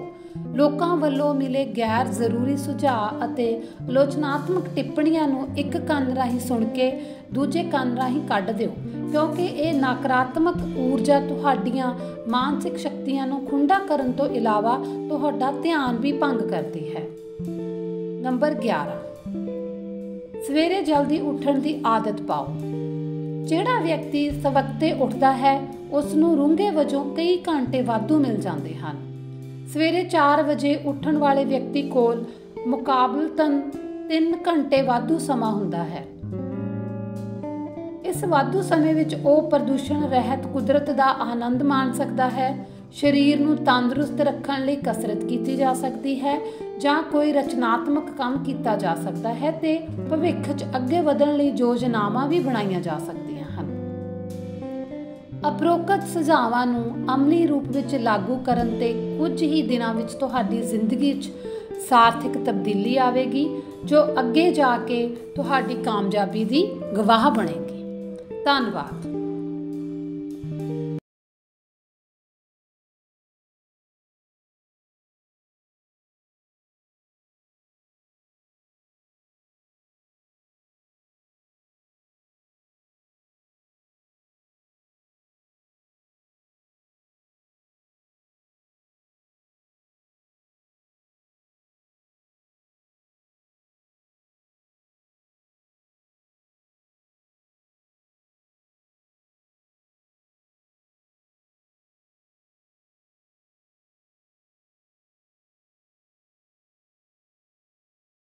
ਸਫਲਤਾ ਦਾ ਮੰਤਰ। ਕਿਤਾਬ ਘਰ ਮੰਗਵਾਉਣ ਲਈ ਤੁਸੀਂ ਆਪਣਾ ਐਡਰੈਸ ਅਤੇ 250 ਰੁਪਏ ਗੂਗਲ ਪੇ ਰਾਹੀਂ 9814 96108 ਨੰਬਰ 'ਤੇ ਸੈਂਡ ਕਰ ਸਕਦੇ ਹੋ। ਗਲਤੀਆਂ ਅਤੇ ਅਸਫਲਤਾਵਾਂ ਤੋਂ ਸਬਕ ਸਿੱਖੋ। ਇਹ ਆਰਟੀਕਲ ਮੈਂ ਪ੍ਰੋਫੈਸਰ ਮਨਜੀਤ ਤਿਆਗੀ ਸਟੇਟ ਐਵਾਰਡੀ ਜੀ ਦੀ ਮਸ਼ਹੂਰ ਕਿਤਾਬ ਸਫਲਤਾ ਦਾ ਮੰਤਰ ਵਿੱਚੋਂ ਤੁਹਾਡੇ ਲਈ ਪੇਸ਼ ਕਰ ਰਹੀ ਹਾਂ। ਮਨੁੱਖੀ ਜੀਵਨ ਇੱਕ ਨਿਰੰਤਰ ਚੱਲਣ ਵਾਲੀ ਪ੍ਰਕਿਰਿਆ ਹੈ। ਇਸ ਨੂੰ ਰੋਕਿਆ ਨਹੀਂ ਜਾ ਸਕਦਾ ਤੇ ਨਾ ਹੀ ਗਲਤੀਆਂ ਨੂੰ ਰੋਕਿਆ ਜਾ ਸਕਦਾ ਹੈ, ਕਿਉਂਕਿ ਅੱਜ ਦਾ ਦਿਨ ਬੀਤੇ ਹੋਏ ਕੱਲ੍ਹ ਨਾਲੋਂ ਅਲੱਗ ਹੈ ਤੇ ਆਉਣ ਵਾਲਾ ਕੱਲ੍ਹ ਅੱਜ ਨਾਲੋਂ ਅਲੱਗ ਹੋਵੇਗਾ। ਹਰ ਦਿਨ ਸਥਿਤੀਆਂ ਵਿੱਚ ਬਦਲਾਅ ਆਉਂਦਾ ਹੈ, ਹਰ ਦਿਨ ਮਨੁੱਖ ਲਈ ਨਵਾਂ ਹੈ। ਇਸ ਲਈ ਗਲਤੀਆਂ ਹੋਣਾ ਸੰਭਾਵਿਕ ਹੈ। ਭਾਵੇਂ ਅਸੀਂ ਪੂਰੀ ਤਰ੍ਹਾਂ ਤਾਂ ਗਲਤੀਆਂ 'ਤੇ ਕਾਬੂ ਨਹੀਂ ਪਾ ਸਕਦੇ, ਪਰ ਆਪਣੀ ਬੁੱਧੀ ਦਾ ਇਸਤੇਮਾਲ ਕਰਕੇ ਗਲਤੀਆਂ ਦੀ ਗਿਣਤੀ ਘਟਾ ਸਕਦੇ ਹਾਂ। ਮਨੁੱਖ ਗਲਤੀਆਂ ਦਾ ਪੁਤਲਾ ਹੈ, ਇਸ ਲਈ ਕਦੇ ਨਾ ਕਦੇ ਹਰ ਕੋਈ ਗਲਤੀ ਕਰਦਾ ਹੈ। ਹਰੇਕ ਵਿਅਕਤੀ ਵਿੱਚ ਕੁਝ ਖੂਬੀਆਂ ਹੁੰਦੀਆਂ ਹਨ ਤੇ ਕੁਝ ਕਮੀਆਂ। ਕੋਈ ਵੀ ਸੰਪੂਰਨ ਨਹੀਂ ਹੁੰਦਾ। ਜ਼ਿਆਦਾਤਰ ਲੋਕ ਦੂਜੇ ਜਾਂ ਤੀਜੇ ਯਤਨ ਵਿੱਚ ਸਫਲ ਹੁੰਦੇ ਹਨ। ਪਹਿਲਾ ਯਤਨ ਅਸਫਲਤਾ ਨਹੀਂ ਸਗੋਂ ਅਨੁਭਵ ਹੁੰਦਾ ਹੈ। ਜੇ ਤੁਸੀਂ ਵਾਰ-ਵਾਰ ਆਪਣੀਆਂ ਗਲਤੀਆਂ 'ਤੇ ਹੀ ਧਿਆਨ ਦੇਵੋਗੇ ਤਾਂ ਅਸਫਲਤਾ ਦੇ ਖੂਹ ਵਿੱਚ ਗਰਕਣ ਤੋਂ ਤੁਹਾਨੂੰ ਕੋਈ ਨਹੀਂ ਰੋਕ ਸਕਦਾ। ਅਜਿਹੇ ਵਿਅਕਤੀ ਤੋਂ ਹਰੇਕ ਇਨਸਾਨ ਦੂਰ ਹੀ ਰਹਿਣਾ ਚਾਹੁੰਦਾ ਹੈ। ਗਲਤੀ ਹੋਣ 'ਤੇ ਆਪਣੇ ਆਪ ਨੂੰ ਹੀ ਕਸੂਰਵਾਰ ਨਾ ਮੰਨੋ। ਕਈ ਵਾਰ ਹਾਲਾਤ ਹੀ ਮੁਨਾਸਿਬ ਨਹੀਂ ਹੁੰਦੇ।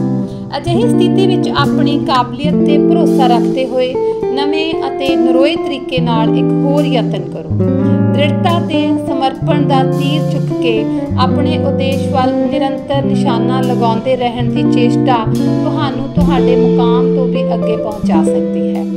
ਮਨੁੱਖ ਕੋਈ ਦੇਵਤਾ ਨਹੀਂ, ਹਰੇਕ ਵਿੱਚ ਕਮੀਆਂ ਹਨ।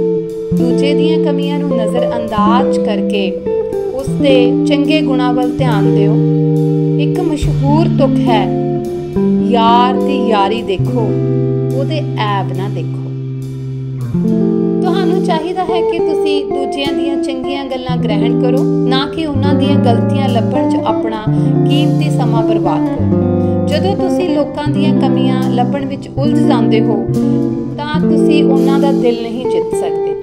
ਅਜਿਹੀ ਸਥਿਤੀ ਵਿੱਚ ਤੁਹਾਡੇ ਰਿਸ਼ਤੇਦਾਰ ਅਤੇ ਦੋਸਤ ਤੁਹਾਡੇ ਕੋਲੋਂ ਦੂਰ ਰਹਿਣਾ ਪਸੰਦ ਕਰਦੇ ਹਨ।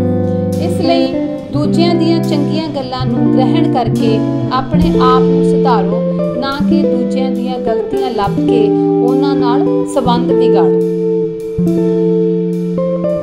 औरों के ऐबों को क्यों ढूंढ रही है नजर, हाथ में आईना उठाकर क्यों नहीं देख लेते। यूनिवर्सिटी पढ़दे साडे सर्कल ग्रुप के मैंबर आपस ਵਿੱਚ बहुत शरारतां करते रहंदे सन। ਜਦੋਂ ਕਿਸੇ ਦੀ ਸ਼ਰਾਰਤ ਗਲਤੀ ਦਾ ਰੂਪ ਧਾਰਨ ਕਰ ਲੈਂਦੀ ਤਾਂ ਸਾਰੇ ਦੋਸਤਾਂ ਅੱਗੇ ਪੇਸ਼ੀ ਪੈਣ ਤੇ ਹਰੇਕ ਮੈਂਬਰ ਹਿੰਦੀ ਦੇ ਸ਼ੇਅਰ ਦਾ ਸਹਾਰਾ ਲੈਂਦਾ। बाद में करना मेरे गुनाहों पे तबसरे, पहले इस दुनिया में कोई फरिश्ता तो दिखाएं। जेकर तुहाडा कोई साथी गलती करता है तो उस नाल गुस्से होने की बजाय उसनूं गलती सुधारन विच मदद करो।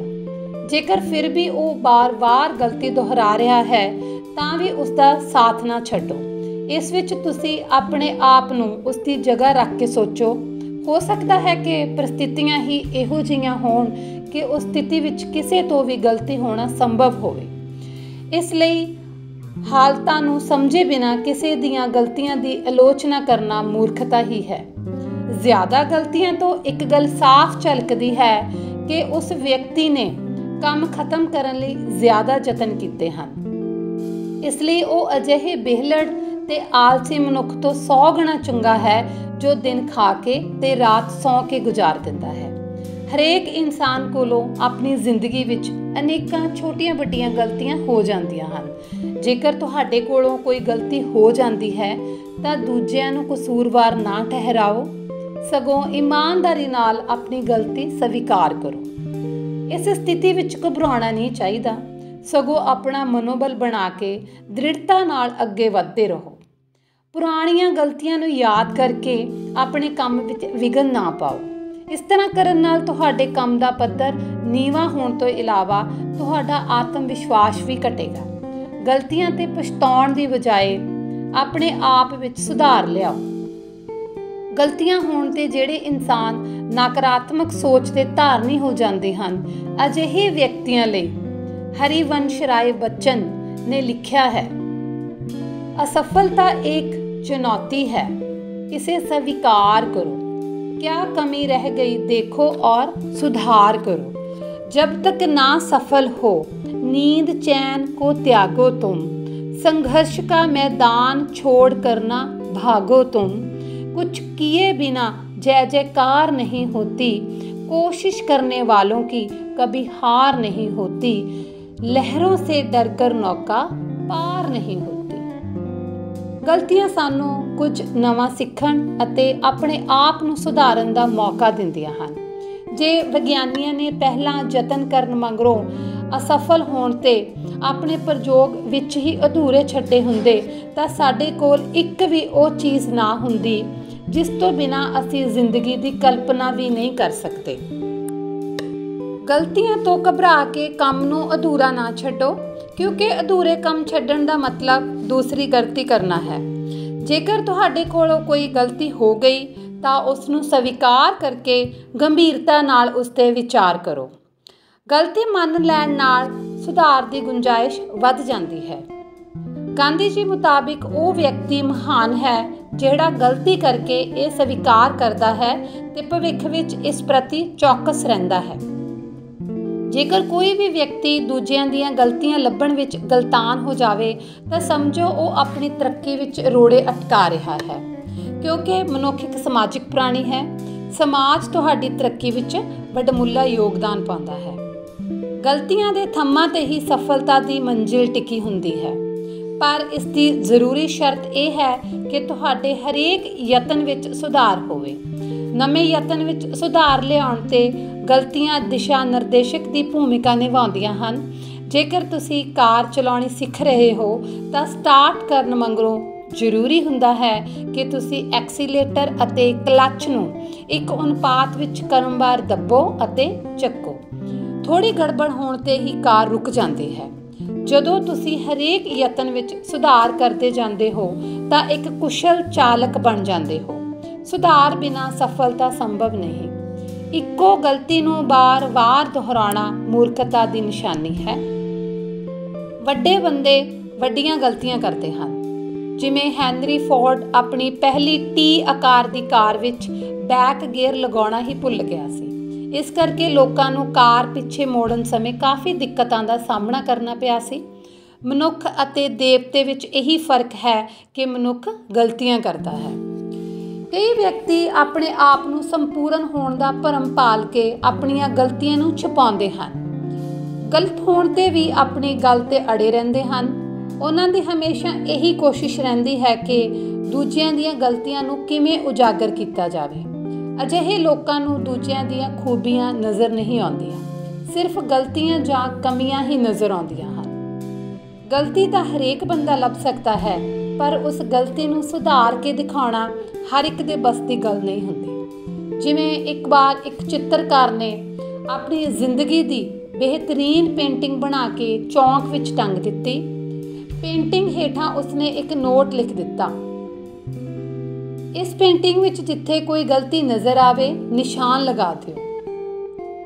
ਦੂਜੇ ਦਿਨ ਚਿੱਤਰਕਾਰ ਨੂੰ ਇਹ ਦੇਖ ਕੇ ਬੜਾ ਦੁੱਖ ਹੋਇਆ ਕਿ ਪੇਂਟਿੰਗ 'ਤੇ ਨਿਸ਼ਾਨ ਹੀ ਨਿਸ਼ਾਨ ਸਨ। ਹਿੰਮਤ ਕਰਕੇ ਉਸਨੇ ਉਹੋ ਜਿਹੀ ਇੱਕ ਹੋਰ ਪੇਂਟਿੰਗ ਬਣਾਈ ਤੇ ਉਸੇ ਚੌਂਕ ਵਿੱਚ ਟੰਗ ਦਿੱਤੀ ਤੇ ਨਾਲ ਹੀ ਉਸਨੇ ਲਿਖ ਦਿੱਤਾ, ਇਸ ਪੇਂਟਿੰਗ ਵਿੱਚ ਜੇਕਰ ਕਿਸੇ ਨੂੰ ਕੋਈ ਗਲਤੀ ਨਜ਼ਰ ਆਵੇ ਤਾਂ ਉਹ ਠੀਕ ਕਰ ਸਕਦਾ ਹੈ। ਦੂਜੇ ਦਿਨ ਚਿੱਤਰਕਾਰ ਬੜੀ ਉਤਸੁਕਤਾ ਨਾਲ ਲੋਕਾਂ ਦੀ ਪ੍ਰਤੀਕਿਰਿਆ ਦੇਖਣ ਲਈ ਉੱਥੇ ਗਿਆ ਤਾਂ ਇਹ ਦੇਖ ਕੇ ਉਸ ਦੀ ਹੈਰਾਨੀ ਦੀ ਹੱਦ ਨਾ ਰਹੀ ਕਿ ਕਿਸੇ ਨੇ ਵੀ ਪੇਂਟਿੰਗ ਵਿੱਚ ਕੋਈ ਤਬਦੀਲੀ ਨਹੀਂ ਸੀ ਕੀਤੀ। ਬਰਨਾਲਾ ਜ਼ਿਲ੍ਹੇ ਦੇ ਪਿੰਡ ਕੁਰੜ ਦੇ ਮਸ਼ਹੂਰ ਬੁੱਤਕਾਰ ਮਾਸਟਰ ਮਹਿੰਦਰ ਸਿੰਘ ਨੂੰ ਜਦੋਂ ਮੈਂ ਸਵਾਲ ਕੀਤਾ ਕਿ ਤੁਸੀਂ ਆਦਮ ਕੱਦ ਬੁੱਤ ਬਣਾਉਣਾ ਕਿੱਥੋਂ ਸਿੱਖਿਆ, ਤਾਂ ਉਹਨਾਂ ਦਾ ਉੱਤਰ ਸੀ ਗਲਤੀਆਂ ਤੋਂ। ਉਹਨਾਂ ਦੱਸਿਆ ਕਿ ਬੁੱਤ ਬਣਾਉਂਦੇ ਸਮੇਂ ਜਦੋਂ ਉਹਨਾਂ ਕੋਲੋਂ ਕੋਈ ਗਲਤੀ ਹੁੰਦੀ ਤਾਂ ਉਹ ਦਿਮਾਗ ਵਿੱਚ ਵਿਚਾਰਦੇ ਰਹਿੰਦੇ ਸਨ ਤੇ ਦੂਜੇ ਦਿਨ ਉਸ ਗਲਤੀ ਨੂੰ ਸੁਧਾਰਨ ਵਿੱਚ ਸਫਲ ਹੋ ਜਾਂਦੇ ਸਨ। ਨਤੀਜੇ ਵਜੋਂ ਅੱਜ ਲੋਕ ਉਹਨਾਂ ਨੂੰ ਇੱਕ ਸਫਲ ਬੁੱਤਕਾਰ ਵਜੋਂ ਜਾਣਦੇ ਪਹਿਚਾਣਦੇ ਹਨ। ਵਿਅਕਤੀ ਗਲਤੀਆਂ ਤੋਂ ਸਬਕ ਸਿੱਖ ਕੇ ਹੀ ਮਹਾਨ ਬਣਦਾ ਹੈ। ਗਲਤੀਆਂ ਨੂੰ ਯਾਦ ਰੱਖਣ ਦੀ ਬਜਾਏ ਗਲਤੀਆਂ ਤੋਂ ਸਿੱਖਿਆ ਸਬਕ ਯਾਦ ਰੱਖੋ। ਗਲਤੀਆਂ ਵਿਕਾਸ ਦੇ ਰਾਹ 'ਤੇ ਮੀਲ ਪੱਥਰ ਸਾਬਿਤ ਹੁੰਦੀਆਂ ਹਨ। ਗਲਤੀਆਂ ਦਾ ਮਤਲਬ ਤੁਸੀਂ ਕੁਝ ਨਵਾਂ ਸਿੱਖ ਰਹੇ ਹੋ। ਜੇਕਰ ਕੁਝ ਕਰਦੇ ਸਮੇਂ ਤੁਸੀਂ ਇੱਕ ਵਾਰੀ ਵਿੱਚ ਹੀ ਸਫਲ ਹੋ ਜਾਂਦੇ ਹੋ ਤਾਂ ਇਸ ਦਾ ਮਤਲਬ ਸ਼ਾਇਦ ਤੁਹਾਨੂੰ ਪਤਾ ਹੈ ਕਿ ਇਹ ਕੰਮ ਕਿਸ ਤਰ੍ਹਾਂ ਕੀਤਾ ਜਾਵੇ। ਦਰਅਸਲ ਗਲਤੀਆਂ ਸੰਸਾਰ ਦੀ ਉਹ ਅਦਭੁਤ ਚੀਜ਼ ਹਨ ਜੋ ਸਿੱਖਣ ਦੇ ਨਾਲ ਨਾਲ ਵਿਕਾਸ, ਗਿਆਨ ਅਤੇ ਸੁਧਾਰ ਨੂੰ ਸੰਭਵ ਬਣਾਉਂਦੀਆਂ ਹਨ। ਇਸ ਲਈ ਗਲਤੀਆਂ ਤੋਂ ਨਾ ਡਰੋ, ਪਰ ਉਹੀ ਗਲਤੀਆਂ ਵਾਰ-ਵਾਰ ਕਰਨ ਤੋਂ ਡਰੋ। ਧੰਨਵਾਦ। ਸਫਲਤਾ ਦਾ ਮੰਤਰ। ਕਿਤਾਬ ਘਰ ਮੰਗਵਾਉਣ ਲਈ ਤੁਸੀਂ ਆਪਣਾ ਐਡਰੈਸ ਅਤੇ 250 ਰੁਪਏ ਗੂਗਲ ਪੇ ਰਾਹੀਂ 9814 96108 ਨੰਬਰ 'ਤੇ ਸੈਂਡ ਕਰ ਸਕਦੇ ਹੋ। ਸਾਹਿਤਕ ਕਿਤਾਬਾਂ ਸਾਨੂੰ ਜ਼ਿੰਦਗੀ ਸਮਝਣ ਦੇ ਕਾਬਿਲ ਬਣਾਉਂਦੀਆਂ ਹਨ। ਇਹ ਆਰਟੀਕਲ ਮੈਂ ਪ੍ਰੋਫੈਸਰ ਮਨਜੀਤ ਤਿਆਗੀ ਸਟੇਟ ਐਵਾਰਡੀ ਜੀ ਦੀ ਮਸ਼ਹੂਰ ਕਿਤਾਬ ਸਫਲਤਾ ਦਾ ਮੰਤਰ ਵਿੱਚੋਂ ਤੁਹਾਡੇ ਲਈ ਪੇਸ਼ ਕਰ ਰਹੀ ਹਾਂ। ਇੱਕ ਨਰੋਏ ਸਮਾਜ ਦੀ ਸਿਰਜਣਾ ਵਿੱਚ ਸਾਹਿਤਕ ਕਿਤਾਬਾਂ ਦਾ ਅਹਿਮ ਯੋਗਦਾਨ ਹੁੰਦਾ ਹੈ। ਉੱਤਮ ਸਾਹਿਤ ਸਦਾ ਹੀ ਮਨੁੱਖੀ ਜੀਵਨ ਨੂੰ ਖੂਬਸੂਰਤ ਬਣਾਉਂਦਾ ਹੈ।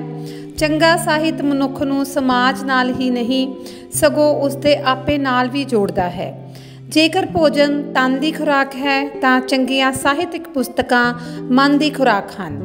ਕਿਤਾਬਾਂ ਅਗਿਆਨਤਾ ਦਾ ਹਨੇਰਾ ਦੂਰ ਕਰਕੇ ਨਵੀਂ ਚੇਤਨਾ ਪ੍ਰਦਾਨ ਕਰਦੀਆਂ ਹਨ।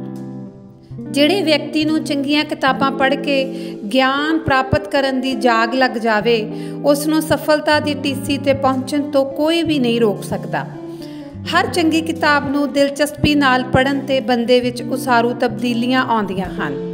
ਸਾਨੂੰ ਇਹ ਸੱਚਾਈ ਸਮਝ ਲੈਣੀ ਚਾਹੀਦੀ ਹੈ ਕਿ ਗਿਆਨ, ਵਿਗਿਆਨ, ਵਿਚਾਰ ਅਤੇ ਇਤਿਹਾਸ ਹੀ ਹਨ ਜੋ ਮਨੁੱਖੀ ਸ਼ਖਸੀਅਤ ਦੀ ਉਸਾਰੀ ਵਿੱਚ ਮੁੱਖ ਭੂਮਿਕਾ ਅਦਾ ਕਰਦੇ ਹਨ।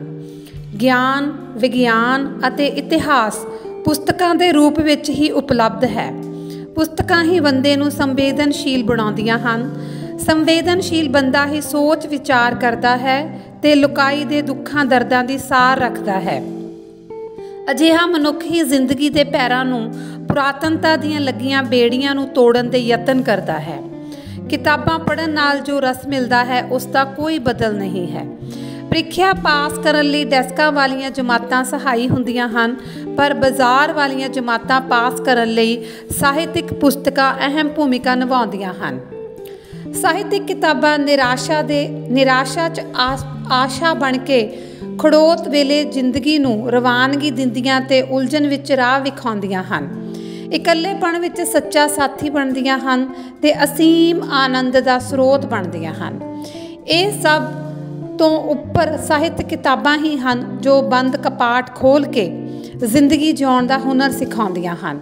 समाज विच जिन्ने भी महान व्यक्ति पैदा होए हन उन्हां च एक गल सांझी है कि उन्हां सारिआं नूं पढ़न दा बहुत शौक सी। जिवें इब्राहिम लिंकन उधार मंग के किताबां पढ़िया करते सन। ਗਿਆਨ ਸਾਡੀਆਂ ਮਾਨਸਿਕ ਸ਼ਕਤੀਆਂ ਨੂੰ ਤਿੱਖਾ ਕਰਦਾ ਹੈ। ਸ਼ਹੀਦ ਭਗਤ ਸਿੰਘ ਨੇ ਵੀ ਕਿਹਾ ਸੀ ਕਿ ਪਿਸਤੌਲ ਤੇ ਬੰਬ ਕਦੀ ਇਨਕਲਾਬ ਨਹੀਂ ਲਿਆਉਂਦੇ, ਬਲਕਿ ਇਨਕਲਾਬ ਦੀ ਤਲਵਾਰ ਵਿਚਾਰਾਂ ਦੀ ਧਾਰ ਤੇ ਤਿੱਖੀ ਹੁੰਦੀ ਹੈ। ਨਵੇਂ ਵਿਚਾਰਾਂ ਵਾਲਾ ਬੰਦਾ ਹਰ ਮਹਿਫਿਲ ਵਿੱਚ ਖਿੱਚ ਦਾ ਕੇਂਦਰ ਬਣਦਾ ਹੈ। ਜਿਸ ਵਿਅਕਤੀ ਕੋਲ ਨਵੇਂ ਵਿਚਾਰ ਹਨ, ਮੈਂ ਉਸ ਨੂੰ ਅਮੀਰ ਮੰਨਦਾ ਹਾਂ।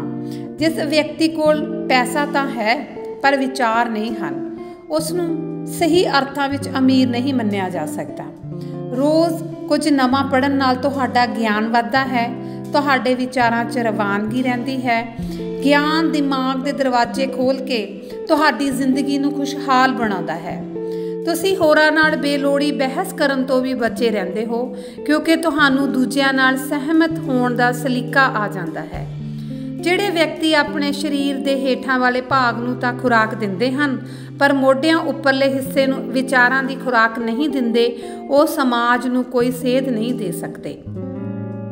ਪੜ੍ਹੇ ਲਿਖੇ ਹੋਣਾ ਤੇ ਪੜ੍ਹਦੇ ਲਿਖਦੇ ਰਹਿਣ ਵਿੱਚ ਬਹੁਤ ਅੰਤਰ ਹੈ। ਜਿਵੇਂ ਡਾਕਟਰ, ਪ੍ਰੋਫੈਸਰ ਅਤੇ ਵਕੀਲ ਸਾਰੇ ਹੀ ਚੰਗੇ ਪੜ੍ਹੇ ਲਿਖੇ ਹੁੰਦੇ ਹਨ, ਪਰ ਜੇਕਰ ਇਹ ਸਾਰੇ ਨਵਾਂ ਪੜ੍ਹਨਾ ਛੱਡ ਦੇਣ ਤਾਂ ਇਹ ਸਾਰੇ ਆਪਣੇ ਕਿੱਤੇ 'ਚ ਸਫਲ ਨਹੀਂ ਹੋ ਸਕਦੇ।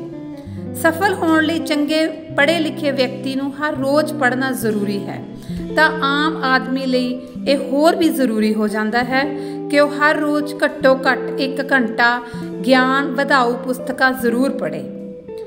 ਜਦੋਂ ਤੁਸੀਂ ਸਫ਼ਰ 'ਤੇ ਜਾਓ ਤਾਂ ਆਪਣੇ ਬੈਗ ਵਿੱਚ ਚੰਗੀਆਂ ਕਿਤਾਬਾਂ ਜ਼ਰੂਰ ਰੱਖੋ।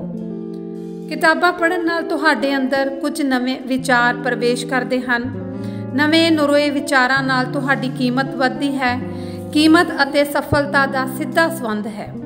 ਜਿੰਨੀ ਜਲਦੀ ਤੁਹਾਡੀ ਕੀਮਤ ਵਧੇਗੀ, ਓਨੀ ਹੀ ਜਲਦੀ ਸਫਲਤਾ ਤੁਹਾਡੀ ਮੁੱਠੀ ਵਿੱਚ ਹੋਵੇਗੀ।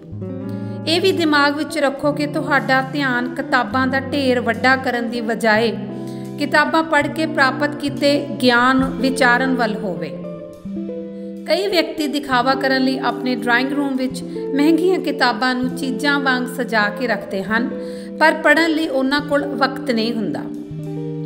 ਮੈਂ ਇੱਕ ਜਰਮਨ ਦੇ ਅਜਿਹੇ ਪ੍ਰੋਫੈਸਰ ਬਾਰੇ ਸੁਣਿਆ ਹੈ ਜੋ ਦਰਸ਼ਨ, ਸ਼ਾਸਤਰ, ਧਾਰਮਿਕ ਅਤੇ ਅਧਿਆਤਮਕ ਸਾਹਿਤ ਨਾਲ ਸੰਬੰਧਿਤ ਕਿਤਾਬਾਂ ਦਾ ਵਿਸ਼ਾਲ ਭੰਡਾਰ ਇਕੱਠਾ ਕਰਕੇ ਪੜ੍ਹਨਾ ਚਾਹੁੰਦਾ ਸੀ। ਉਸ ਨੂੰ ਪੈਸੇ ਦੀ ਕੋਈ ਘਾਟ ਨਹੀਂ ਸੀ, ਇਸ ਲਈ ਆਪਣੇ ਮਕਸਦ ਨੂੰ ਪੂਰਾ ਕਰਨ ਲਈ ਉਹ ਦੇਸ਼ ਵਿਦੇਸ਼ ਵੀ ਗਿਆ ਤਾਂ ਕਿ ਉਹ ਵੱਖ-ਵੱਖ ਵਿਸ਼ਿਆਂ ਨਾਲ ਸੰਬੰਧਿਤ ਕਿਤਾਬਾਂ ਇਕੱਠੀਆਂ ਕਰ ਸਕੇ। ਦੁਨੀਆ ਵਿੱਚ ਦਰਸ਼ਨ, ਸ਼ਾਸਤਰ, ਧਾਰਮਿਕ ਅਤੇ ਅਧਿਆਤਮਕ ਵਿਸ਼ਿਆਂ ਨਾਲ ਸੰਬੰਧਿਤ ਹਜ਼ਾਰਾਂ ਹੀ ਕਿਤਾਬਾਂ ਹਨ ਜੋ ਸੈਂਕੜੇ ਵੱਖ-ਵੱਖ ਭਾਸ਼ਾਵਾਂ ਵਿੱਚ ਹਨ। ਇਸ ਲਈ ਦੂਜੀਆਂ ਭਾਸ਼ਾਵਾਂ ਨੂੰ ਜਰਮਨ ਭਾਸ਼ਾ ਵਿੱਚ ਬਦਲਣ ਲਈ ਉਸਨੇ ਅਨੁਵਾਦਕ ਰੱਖ ਲਏ।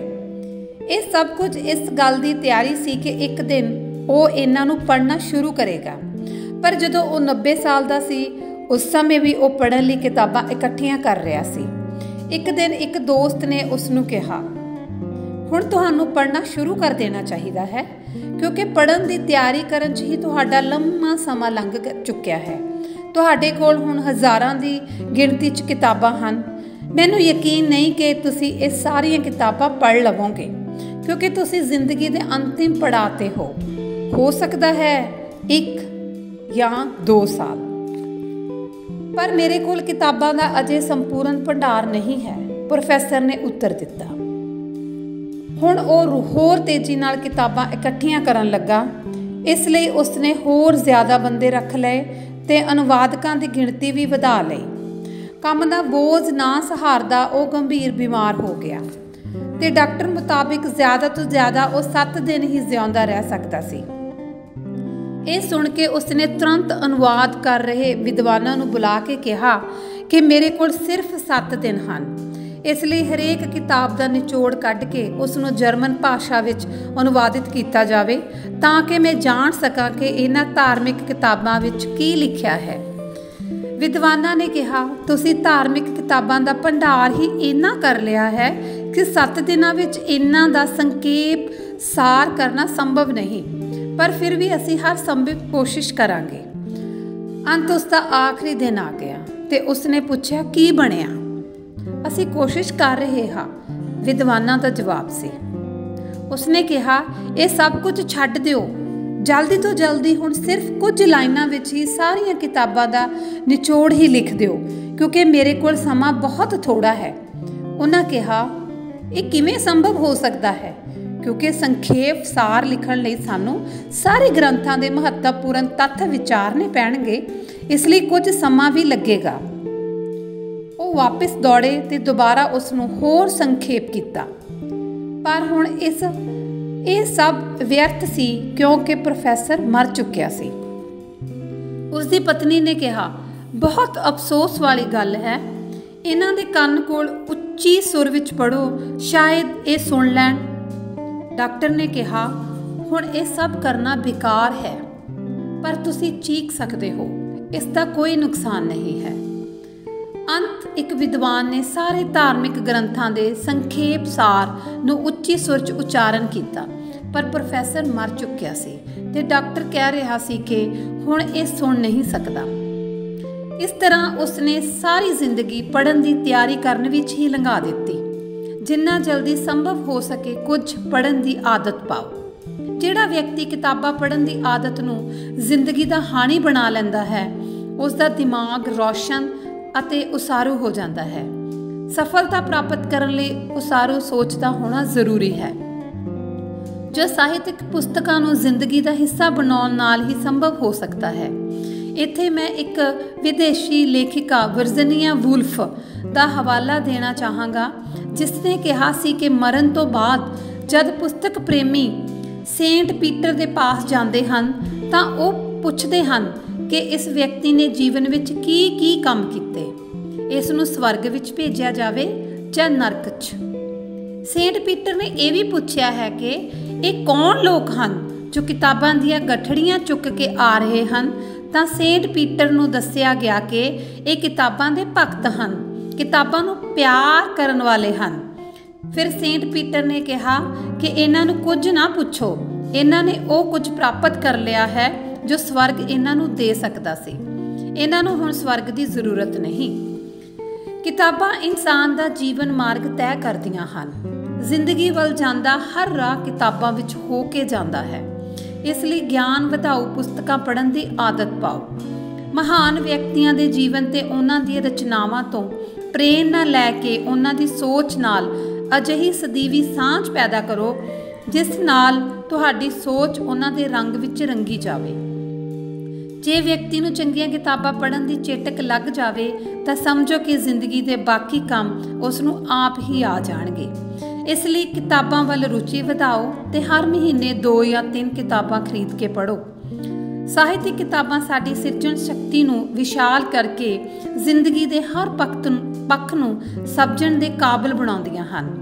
ਜੋ ਵਿਅਕਤੀ ਕਿਤਾਬਾਂ ਨਾਲ ਦੋਸਤੀ ਕਰਦਾ ਹੈ ਉਹ ਕਦੇ ਵੀ ਇਕੱਲੇਪਣ ਦਾ ਸ਼ਿਕਾਰ ਨਹੀਂ ਹੁੰਦਾ, ਕਿਉਂਕਿ ਉਸ ਦੇ ਨਾਲ ਹਮੇਸ਼ਾ ਵਿਚਾਰਾਂ ਦਾ ਇੱਕ ਕਾਫਲਾ ਹੁੰਦਾ ਹੈ। ਧੰਨਵਾਦ। ਸਫਲਤਾ ਦਾ ਮੰਤਰ। ਕਿਤਾਬ ਘਰ ਮੰਗਵਾਉਣ ਲਈ ਤੁਸੀਂ ਆਪਣਾ ਐਡਰੈਸ ਅਤੇ 250 ਰੁਪਏ ਗੂਗਲ ਪੇ ਰਾਹੀਂ 98140 96108 ਨੰਬਰ 'ਤੇ ਸੈਂਡ ਕਰ ਸਕਦੇ ਹੋ। ਮਾਤ ਭਾਸ਼ਾ ਦੇ ਨਾਲ ਅੰਗਰੇਜ਼ੀ ਦਾ ਗਿਆਨ ਹੋਣਾ ਜ਼ਰੂਰੀ। ਅੰਗਰੇਜ਼ੀ ਇੱਕ ਦਿਲਚਸਪ ਭਾਸ਼ਾ ਹੈ। ਵਿਸ਼ਵੀਕਰਨ ਦੇ ਦੌਰ ਵਿੱਚ ਅੰਗਰੇਜ਼ੀ ਦਾ ਗਿਆਨ ਹੋਣਾ ਜ਼ਰੂਰੀ ਹੋ ਗਿਆ ਹੈ। ਸੰਸਾਰ ਦੇ 112 ਦੇਸ਼ਾਂ ਵਿੱਚ ਬੋਲੀ ਤੇ ਸਮਝੀ ਜਾਣ ਵਾਲੀ ਭਾਸ਼ਾ ਹੋਣ ਕਰਕੇ ਅੰਗਰੇਜ਼ੀ ਨੂੰ ਅੰਤਰਰਾਸ਼ਟਰੀ ਭਾਸ਼ਾ ਕਿਹਾ ਜਾਂਦਾ ਹੈ।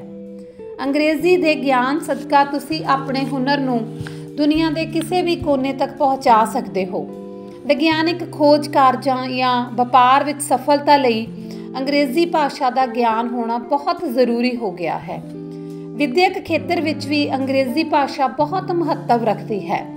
ਅੰਗਰੇਜ਼ੀ ਭਾਸ਼ਾ ਤੋਂ ਬਿਨਾਂ ਮੈਡੀਕਲ ਅਤੇ ਇੰਜੀਨੀਅਰਿੰਗ ਦੀ ਪੜ੍ਹਾਈ ਕਰਨਾ ਅਸੰਭਵ ਹੀ ਜਾਪਦਾ ਹੈ। ਹਰ ਖੇਤਰ ਵਿੱਚ ਅੰਗਰੇਜ਼ੀ ਦਾ ਬੋਲਬਾਲਾ ਹੈ। ਜਿਹੜਾ ਵਿਅਕਤੀ ਅੰਗਰੇਜ਼ੀ ਬੋਲਣ ਦਾ ਮਾਹਿਰ ਹੈ ਉਹ ਬਹੁਤ ਜਲਦੀ ਤਰੱਕੀ ਕਰ ਸਕਦਾ ਹੈ। ਅੰਗਰੇਜ਼ੀ 'ਚ ਤੁਸੀਂ ਉੱਚ ਅਫਸਰਾਂ ਨਾਲ ਗੱਲਬਾਤ ਕਰ ਸਕਦੇ ਹੋ, ਉਹਨਾਂ ਨਾਲ ਆਪਣੇ ਵਿਚਾਰ ਸਾਂਝੇ ਕਰ ਸਕਦੇ ਹੋ। ਇਸ ਤਰ੍ਹਾਂ ਤੁਹਾਡਾ ਸਮਾਜਿਕ ਦਾਇਰਾ ਵੱਧਦਾ ਜਾਵੇਗਾ। ਆਮ ਬੋਲਚਾਲ ਵਿੱਚ ਤੁਸੀਂ ਅੰਗਰੇਜ਼ੀ ਬੋਲ ਕੇ ਸਮਾਜ ਵਿੱਚ ਮਾਣ ਸਨਮਾਨ ਪ੍ਰਾਪਤ ਕਰ ਸਕਦੇ ਹੋ। ਇਸ ਤੋਂ ਇਲਾਵਾ ਅੰਗਰੇਜ਼ੀ ਸਿੱਖਣ ਨਾਲ ਤੁਸੀਂ ਵਿਸ਼ਵ ਪਿੰਡ ਦੇ ਨਾਗਰਿਕ ਬਣ ਜਾਂਦੇ ਹੋ। ਇਹ ਗੱਲ ਚਿੱਟੇ ਦਿਨ ਵਾਂਗ ਸਪਸ਼ਟ ਹੈ ਕਿ ਅੱਜ ਦੇ ਕੰਪਿਊਟਰ ਯੁੱਗ ਵਿੱਚ ਅੰਗਰੇਜ਼ੀ ਤੋਂ ਬਿਨਾਂ ਵੱਡੇ ਪੱਧਰ 'ਤੇ ਸਫਲਤਾ ਪ੍ਰਾਪਤ ਕਰਨੀ ਸੰਭਵ ਨਹੀਂ। ਮੈਂ ਨਿੱਜੀ ਤੌਰ 'ਤੇ ਮਹਿਸੂਸ ਕੀਤਾ ਹੈ ਕਿ ਸਾਡੇ ਪੰਜਾਬੀ ਨੌਜਵਾਨ ਅੰਗਰੇਜ਼ੀ ਦੇ ਗਿਆਨ ਦੀ ਘਾਟ ਹੋਣ ਦੇ ਕਾਰਨ ਵਿਦੇਸ਼ਾਂ ਵਿੱਚ ਜਾ ਕੇ ਮਜ਼ਦੂਰੀ ਕਰਨ ਲਈ ਮਜਬੂਰ ਹਨ। ਜੇਕਰ ਉਹ ਨੌਜਵਾਨ ਵਿਦੇਸ਼ ਜਾਣ ਤੋਂ ਪਹਿਲਾਂ ਅੰਗਰੇਜ਼ੀ ਬੋਲਣਾ ਸਿੱਖ ਲੈਂਦੇ ਤਾਂ ਉਹਨਾਂ ਦੀ ਤਨਖਾਹ ਕਈ ਗੁਣਾ ਵੱਧ ਸਕਦੀ ਸੀ। ਸਾਡੇ ਦੇਸ਼ ਅੰਦਰ ਅੱਜ ਦੇ ਵੀ ਬਹੁਤ ਸਾਰੇ ਅਜਿਹੇ ਡਿਗਰੀ ਹੋਲਡਰ ਨੌਜਵਾਨ ਹਨ ਜਿਨ੍ਹਾਂ ਨੂੰ ਅੰਗਰੇਜ਼ੀ ਬੋਲਣ 'ਚ ਮੁਹਾਰਤ ਹਾਸਿਲ ਨਾ ਹੋਣ ਕਾਰਨ ਰੁਜ਼ਗਾਰ ਨਹੀਂ ਮਿਲ ਰਿਹਾ। ਜੇਕਰ ਇਹ ਨੌਜਵਾਨ ਅੰਗਰੇਜ਼ੀ ਵਿੱਚ ਵਾਰਤਾਲਾਪ ਦੀ ਕਲਾ ਸਿੱਖ ਲੈਣ ਤਾਂ ਬਹੁਤ ਹੀ ਜਲਦੀ, ਜੇ ਸਰਕਾਰੀ ਨਹੀਂ ਤਾਂ ਪ੍ਰਾਈਵੇਟ ਖੇਤਰ ਵਿੱਚ ਨੌਕਰੀ ਪ੍ਰਾਪਤ ਕਰ ਸਕਦੇ ਹਨ। ਸਪਸ਼ਟ ਹੈ ਕਿ ਜਿੱਥੇ ਅੰਗਰੇਜ਼ੀ ਭਾਸ਼ਾ ਗਿਆਨ ਪ੍ਰਾਪਤੀ ਦਾ ਸਾਧਨ ਬਣਦੀ ਹੈ ਉੱਥੇ ਰੁਜ਼ਗਾਰ ਪ੍ਰਾਪਤੀ ਦਾ ਪਾਸਪੋਰਟ ਬਣ ਕੇ ਸਮਾਜ ਵਿੱਚ ਤੁਹਾਡੀ ਕਦਰ ਵੀ ਵਧਾਉਂਦੀ ਹੈ। ਮੈਂ 2 ਦਹਾਕਿਆਂ ਤੋਂ ਗ੍ਰੈਜੂਏਟਸ ਅਤੇ ਪੋਸਟ ਗ੍ਰੈਜੂਏਟਸ ਵਿਦਿਆਰਥੀਆਂ ਨੂੰ ਅੰਗਰੇਜ਼ੀ ਸਿਖਾਉਣ ਦਾ ਕਾਰਜ ਨੂੰ ਸਮਰਪਿਤ ਹਾਂ। ਆਪਣੇ ਅਧਿਆਪਨ ਤਜਰਬੇ ਦੌਰਾਨ ਪ੍ਰਾਪਤ ਕੁਝ ਗੱਲਾਂ ਮੈਂ ਤੁਹਾਡੇ ਨਾਲ ਸਾਂਝੀਆਂ ਕਰਨੀਆਂ ਚਾਹਾਂਗਾ। ਨੰਬਰ 1, ਜੋ ਕੁਝ ਦੇਖਦੇ ਹੋ ਉਸ ਨੂੰ ਅੰਗਰੇਜ਼ੀ ਵਿੱਚ ਸੋਚੋ। ਇਹ ਇੱਕ ਵੱਡੀ ਸਮੱਸਿਆ ਹੈ ਕਿ ਤੁਸੀਂ ਪਹਿਲਾਂ ਪੰਜਾਬੀ 'ਚ ਸੋਚਦੇ ਹੋ ਤੇ ਫਿਰ ਉਸ ਨੂੰ ਅੰਗਰੇਜ਼ੀ ਵਿੱਚ ਬਦਲਣ ਦੀ ਕੋਸ਼ਿਸ਼ ਕਰਦੇ ਹੋ। ਇਸ ਤਰ੍ਹਾਂ ਕਰਨ ਨਾਲ ਤੁਸੀਂ ਰੁਕ ਕੇ ਅੰਗਰੇਜ਼ੀ ਬੋਲਦੇ ਹੋ। ਜਦੋਂ ਤੁਸੀਂ ਹਰ ਇੱਕ ਸਥਿਤੀ ਨੂੰ ਅੰਗਰੇਜ਼ੀ ਵਿੱਚ ਹੀ ਸੋਚੋਗੇ ਤਾਂ ਹਰ ਇੱਕ ਵਾਕ ਆਪ ਮੁਹਾਰੇ ਹੀ ਅੰਗਰੇਜ਼ੀ ਵਿੱਚ ਬੋਲਿਆ ਜਾਵੇਗਾ। ਪੰਜਾਬੀ ਅਖਬਾਰ ਪੜ੍ਹਨ ਦੀ ਬਜਾਏ ਅੰਗਰੇਜ਼ੀ ਅਖਬਾਰ ਪੜ੍ਹਨ ਦੀ ਆਦਤ ਪਾਓ ਤਾਂ ਕਿ ਹਰ ਰੋਜ਼ ਦੀਆਂ ਘਟਨਾਵਾਂ ਨੂੰ ਵਰਣਨ ਕਰਨ ਲਈ ਤੁਹਾਨੂੰ ਲੋੜੀਂਦੇ ਸ਼ਬਦ ਮਿਲ ਸਕਣ। ਅਖਬਾਰ ਪੜ੍ਹਦੇ ਸਮੇਂ ਆਪਣੇ ਕੋਲ ਡਿਕਸ਼ਨਰੀ ਜ਼ਰੂਰ ਰੱਖੋ। ਜੇਕਰ ਕਿਸੇ ਸ਼ਬਦ ਦਾ ਅਰਥ ਸਮਝ ਨਹੀਂ ਆਉਂਦਾ ਤਾਂ ਤੁਰੰਤ ਡਿਕਸ਼ਨਰੀ ਦੀ ਮਦਦ ਲਵੋ। ਬੱਚਿਆਂ ਨਾਲ ਅੰਗਰੇਜ਼ੀ ਵਿੱਚ ਗੱਲਬਾਤ ਕਰੋ। ਇਸ ਤਰ੍ਹਾਂ ਕਰਨ ਨਾਲ ਬੱਚਿਆਂ ਨੂੰ ਵੀ ਕੁਝ ਸਿੱਖਣ ਨੂੰ ਮਿਲੇਗਾ ਤੇ ਤੁਹਾਡੀ ਝਿਜਕ ਵੀ ਦੂਰ ਹੋ ਜਾਵੇਗੀ। ਆਪਣੇ ਕਮਰੇ ਵਿੱਚ ਅੰਗਰੇਜ਼ੀ ਸ਼ਬਦਾਵਲੀ ਦੇ ਚਾਰਟ ਲਗਾਓ ਤਾਂ ਕਿ ਆਸਾਨੀ ਨਾਲ ਤੁਸੀਂ ਸ਼ਬਦਾਂ ਨੂੰ ਦੁਹਰਾ ਕੇ ਆਪਣੇ ਸ਼ਬਦ ਭੰਡਾਰ ਵਿੱਚ ਵਾਧਾ ਕਰ ਸਕੋ। ਦਿਨ ਵਿੱਚ ਘੱਟੋ ਘੱਟ 4 ਵਾਰ ਇੰਗਲਿਸ਼ ਚੈਨਲ, ਖਬਰਾਂ ਜਾਂ ਫਿਲਮ ਜ਼ਰੂਰ ਦੇਖੋ। ਅੰਗਰੇਜ਼ੀ ਸੁਣਨ ਨਾਲ ਤੁਹਾਨੂੰ ਸ਼ਬਦਾਂ ਦਾ ਸਹੀ ਉਚਾਰਨ ਕਰਨ ਵਿੱਚ ਮਦਦ ਮਿਲੇਗੀ। ਅੰਗਰੇਜ਼ੀ ਵਿੱਚ ਕਾਮਿਕਸ ਪੜ੍ਹੋ। ਕਾਮਿਕਸ ਪੜ੍ਹਨ ਨਾਲ ਚਿੱਤਰਾਂ ਦੀ ਮਦਦ ਨਾਲ ਵਾਕ ਬਣਤਰ ਸਮਝਣਾ ਹੋਰ ਵੀ ਆਸਾਨ ਹੋ ਜਾਂਦਾ ਹੈ। ਅੰਗਰੇਜ਼ੀ ਸਿੱਖਣ ਦਾ ਸਭ ਤੋਂ ਪ੍ਰਭਾਵਸ਼ਾਲੀ ਫਾਰਮੂਲਾ ਹੈ ਕਿ ਅੰਗਰੇਜ਼ੀ ਬੋਲਣਾ ਸ਼ੁਰੂ ਕਰ ਦਿਓ। ਅੱਜ ਲੱਖਾਂ ਲੋਕ ਅੰਗਰੇਜ਼ੀ ਵਿੱਚ ਗੱਲਬਾਤ ਕਰ ਰਹੇ ਹਨ, ਫਿਰ ਤੁਸੀਂ ਕਿਉਂ ਨਹੀਂ ਬੋਲ ਰਹੇ? ਅਜਿਹੇ ਦੋਸਤਾਂ ਦਾ ਇੱਕ ਗਰੁੱਪ ਤਿਆਰ ਕਰੋ ਜਿਹੜੇ ਅੰਗਰੇਜ਼ੀ ਬੋਲਣ ਵਿੱਚ ਦਿਲਚਸਪੀ ਰੱਖਦੇ ਹੋਣ। ਸਵੇਰ ਜਾਂ ਸ਼ਾਮ ਨੂੰ ਸੈਰ ਕਰਦੇ ਸਮੇਂ ਤੁਸੀਂ ਅਜਿਹੇ ਦੋਸਤਾਂ ਨਾਲ ਗੱਲਬਾਤ ਕਰ ਸਕਦੇ ਹੋ। ਜੇਕਰ ਤੁਹਾਡੇ ਘਰ ਦਾ ਕੋਈ ਵੀ ਮੈਂਬਰ ਅੰਗਰੇਜ਼ੀ ਸਿੱਖਣ ਵਿੱਚ ਦਿਲਚਸਪੀ ਰੱਖਦਾ ਹੈ ਫਿਰ ਤਾਂ ਸੋਨੇ ਤੇ ਸੁਹਾਗੇ ਵਾਲੀ ਗੱਲ ਹੈ, ਕਿਉਂਕਿ ਹਰ ਸਮੇਂ ਤੁਸੀਂ ਉਸ ਨਾਲ ਅੰਗਰੇਜ਼ੀ ਵਿੱਚ ਵਾਰਤਾਲਾਪ ਕਰ ਸਕਦੇ ਹੋ। ਪ੍ਰਭਾਵਸ਼ਾਲੀ ਤਰੀਕੇ ਨਾਲ ਅੰਗਰੇਜ਼ੀ ਸਿੱਖਣ ਲਈ ਇੱਕ ਗੁਰੂ ਦੀ ਜ਼ਰੂਰਤ ਪੈਂਦੀ ਹੈ। ਗੁਰੂ ਬਿਨਾਂ ਗਤ ਨਹੀਂ। ਜੇਕਰ ਤੁਸੀਂ ਕਿਤਾਬਾਂ ਪੜ੍ਹ ਕੇ 4 ਮਹੀਨਿਆਂ ਵਿੱਚ ਅੰਗਰੇਜ਼ੀ ਸਿੱਖਦੇ ਹੋ ਤਾਂ ਸੰਭਵ ਹੈ ਕਿ ਇੱਕ ਚੰਗਾ ਅਧਿਆਪਕ ਤੁਹਾਨੂੰ 1 ਮਹੀਨੇ ਵਿੱਚ ਹੀ ਅੰਗਰੇਜ਼ੀ ਸਿਖਾ ਦੇਵੇਗਾ। ਇਸ ਲਈ ਆਸਾਨ ਤਰੀਕੇ ਨਾਲ ਅੰਗਰੇਜ਼ੀ ਸਿੱਖਣ ਲਈ ਤੁਸੀਂ ਕਿਸੇ ਚੰਗੇ ਪ੍ਰੋਫੈਸਰ ਦੀ ਸਹਾਇਤਾ ਲੈ ਸਕਦੇ ਹੋ। ਪਹਿਲੇ ਦਿਨ ਤੋਂ ਹੀ ਸਹੀ ਵਾਕ ਬੋਲਣ ਦੀ ਕੋਸ਼ਿਸ਼ ਨਾ ਕਰੋ। ਇਸ ਗੱਲ ਦੀ ਵੀ ਚਿੰਤਾ ਨਾ ਕਰੋ ਕਿ ਤੁਹਾਡੇ ਵਾਕ ਗ੍ਰਾਮਰ ਮੁਤਾਬਿਕ ਸਹੀ ਹਨ ਜਾਂ ਨਹੀਂ। ਮੈਂ ਅਕਸਰ ਹੀ ਆਪਣੇ ਵਿਦਿਆਰਥੀਆਂ ਨੂੰ ਪਹਿਲੇ ਹਫ਼ਤੇ ਗਲਤ ਅੰਗਰੇਜ਼ੀ ਬੋਲਣ ਲਈ ਉਤਸ਼ਾਹਿਤ ਕਰਦਾ ਹਾਂ, ਕਿਉਂਕਿ ਚੁੱਪ ਰਹਿਣ ਨਾਲ ਗਲਤ ਬੋਲਣਾ ਹੀ ਠੀਕ ਹੈ। ਜੇਕਰ ਵਿਦਿਆਰਥੀ ਗਲਤ ਅੰਗਰੇਜ਼ੀ ਬੋਲੇਗਾ ਤਾਂ ਅਧਿਆਪਕ ਉਸ ਨੂੰ ਠੀਕ ਕਰ ਦੇਵੇਗਾ, ਪਰ ਜੇ ਵਿਦਿਆਰਥੀ ਕੁਝ ਬੋਲਦਾ ਹੀ ਨਹੀਂ ਤਾਂ ਉਹ ਕੁਝ ਨਹੀਂ ਸਿੱਖ ਸਕੇਗਾ। ਸ਼ੁਰੂਆਤੀ ਪੜਾਅ ਦੀਆਂ ਗਲਤੀਆਂ ਨੂੰ ਦਰਕਿਨਾਰ ਕਰਕੇ ਆਪਣੇ ਮਿਸ਼ਨ ਦੀ ਪੂਰਤੀ ਲਈ ਦ੍ਰਿੜਤਾ ਨਾਲ ਲੱਗੇ ਰਹੋ। ਜਲਦੀ ਹੀ ਤੁਸੀਂ ਅੰਗਰੇਜ਼ੀ ਬੋਲਣ ਵਿੱਚ ਸਫਲ ਹੋ ਜਾਵੋਗੇ। ਰਾਤ ਨੂੰ ਸੌਣ ਤੋਂ ਪਹਿਲਾਂ ਕਿਸੇ ਵੀ ਅੰਗਰੇਜ਼ੀ ਕਿਤਾਬ ਦੇ 5-7 ਸਫ਼ੇ ਜ਼ਰੂਰ ਪੜ੍ਹੋ। ਸੌਣ ਤੋਂ ਪਹਿਲਾਂ ਪੜ੍ਹੇ ਵਿਚਾਰ ਤੁਹਾਡੇ ਅਚੇਤ ਮਨ ਦੀ ਪਕੜ ਵਿੱਚ ਆ ਜਾਂਦੇ ਹਨ ਤੇ ਲੰਮੇ ਸਮੇਂ ਤੱਕ ਯਾਦ ਰਹਿ ਜਾਂਦੇ ਹਨ। ਗੱਲਬਾਤ ਦੌਰਾਨ ਇਹਨਾਂ ਸ਼ਬਦਾਂ ਨੂੰ ਵਰਤੋਂ ਵਿੱਚ ਲਿਆ ਕੇ ਤੁਸੀਂ ਗੱਲਬਾਤ ਨੂੰ ਰੌਚਕ ਬਣਾ ਸਕਦੇ ਹੋ। ਅੰਗਰੇਜ਼ੀ ਦਾ ਉਚਾਰਨ ਪੰਜਾਬੀ ਅਤੇ ਹਿੰਦੀ ਭਾਸ਼ਾ ਦੇ ਉਚਾਰਨ ਨਾਲੋਂ ਬਿਲਕੁਲ ਅਲੱਗ ਹੈ। ਜਿਨ੍ਹਾਂ ਨੂੰ ਇਹ ਗੱਲ ਸਮਝ ਨਹੀਂ ਆਉਂਦੀ ਉਹ ਹਿੰਗਲਿਸ਼ ਜਾਂ ਪੰਗਲਿਸ਼ ਹੀ ਬੋਲਦੇ ਹਨ। ਬਹੁਤ ਘੱਟ ਲੋਕ ਹਨ ਜੋ ਇੰਗਲਿਸ਼ ਬੋਲਦੇ ਹਨ। ਉਚਾਰਨ ਸ਼ੁੱਧ ਕਰਨ ਲਈ ਜ਼ਰੂਰੀ ਹੈ ਕਿ ਉੱਚੀ ਆਵਾਜ਼ ਵਿੱਚ ਹਰ ਰੋਜ਼ ਕੁਝ ਨਵਾਂ ਪੜ੍ਹਿਆ ਜਾਵੇ। ਅੰਗਰੇਜ਼ੀ ਭਾਸ਼ਾ ਵਿੱਚ 44 ਧੁਨੀਆਂ ਹਨ, ਜਦੋਂ ਕਿ ਅੰਗਰੇਜ਼ੀ ਲਿਪੀ ਰੋਮਨ ਐਲਫਾਬੈਟ ਵਿੱਚ ਸਿਰਫ 26 ਅੱਖਰ ਹੀ ਹਨ। ਇਹਨਾਂ 26 ਅੱਖਰਾਂ ਤੋਂ 44 ਧੁਨਾਂ ਪੈਦਾ ਕਰਨ ਦਾ ਕੰਮ ਲਿਆ ਜਾਂਦਾ ਹੈ। ਅੱਖਰ ਘੱਟ ਹੋਣ ਕਰਕੇ ਇੱਕ ਅੱਖਰ ਤੋਂ ਵੱਧ ਧੁਨਾਂ ਪੈਦਾ ਕਰਨ ਦਾ ਕੰਮ ਲਿਆ ਜਾਂਦਾ ਹੈ, ਜਿਵੇਂ ਯੂ ਅੱਖਰ ਘੱਟ, ਮਿੰਟ, ਬਰੀ, ਯੂਨੀਵਰਸਿਟੀ ਆਦਿ ਸ਼ਬਦਾਂ ਵਿੱਚ ਅਲੱਗ-ਅਲੱਗ ਧੁਨੀ ਪੈਦਾ ਕਰਦਾ ਹੈ। ਇਸ ਲਈ ਇੱਕ ਨਵਾਂ ਪਾਠਕ ਅੱਖਰਾਂ ਦੇ ਉਚਾਰਨ ਨੂੰ ਲੈ ਕੇ ਦੁਬਿਧਾ ਵਿੱਚ ਪੈ ਜਾਂਦਾ ਹੈ। ਉਹ ਡੇਂਜਰ ਸ਼ਬਦ ਦਾ ਉਚਾਰਨ ਡੰਗਰ, ਫਿਊਚਰ ਸ਼ਬਦ ਦਾ ਉਚਾਰਨ ਫਟੂਰੇ ਅਤੇ ਨੇਚਰ ਸ਼ਬਦ ਦਾ ਉਚਾਰਨ ਨਟੂਰੇ ਕਰ ਸਕਦਾ ਹੈ। ਇਸ ਸਮੱਸਿਆ ਦਾ ਹੱਲ ਹੈ ਕਿ ਵੱਧ ਤੋਂ ਵੱਧ ਅੰਗਰੇਜ਼ੀ ਭਾਸ਼ਾ ਸੁਣੀ ਜਾਵੇ। ਇੰਗਲਿਸ਼ ਚੈਨਲ ਧਿਆਨ ਨਾਲ ਸੁਣ ਕੇ ਵੀ ਸ਼ਬਦਾਂ ਦਾ ਸਹੀ ਉਚਾਰਨ ਸਿੱਖਣ ਵਿੱਚ ਬਹੁਤ ਮਦਦ ਮਿਲਦੀ ਹੈ।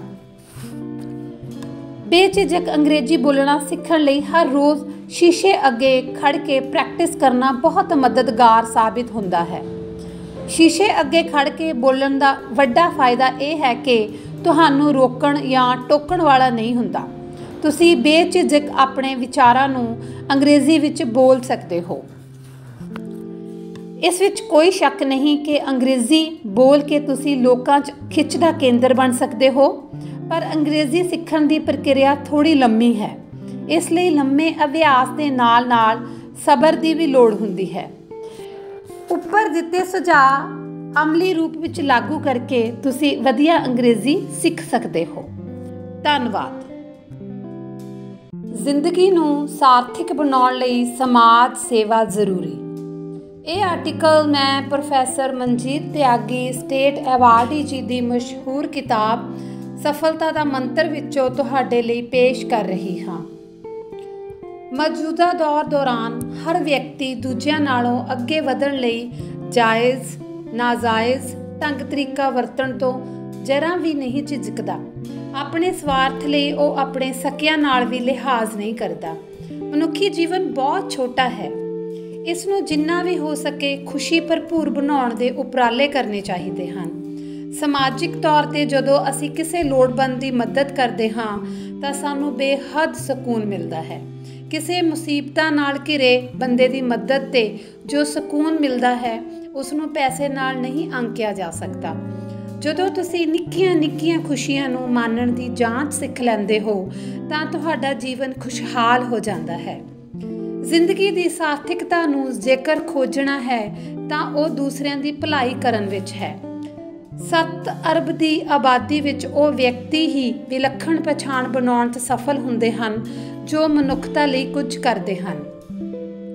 ਅੱਜ ਕੱਲ੍ਹ ਕਿਤੇ ਹੀ ਨੂਰੀ ਮੱਥੇ ਦੀ ਝਲਕ ਦਿਖਾਈ ਦਿੰਦੀ ਹੈ ਜੋ ਸਾਰੇ ਫਿਕਰਾਂ ਤੋਂ ਮੁਕਤ ਹੋਵੇ ਤੇ ਦੂਜਿਆਂ ਨੂੰ ਖੁਸ਼ੀ ਵੰਡਦੀ ਹੋਵੇ। ਕਈ ਅਜਿਹੀਆਂ ਭਾਗਸ਼ਾਲੀ ਰੂਹਾਂ ਹੁੰਦੀਆਂ ਹਨ ਕਿ ਉਹਨਾਂ ਦੇ ਹਿੱਸੇ ਭਾਵੇਂ ਕੋਈ ਰਹਿਮਤ ਨਾ ਵੀ ਆਵੇ, ਉਹ ਆਪ ਹੀ ਦੁਨੀਆ 'ਤੇ ਰਹਿਮਤ ਬਣ ਕੇ ਵਿਚਰਦੇ ਰਹਿੰਦੇ ਹਨ।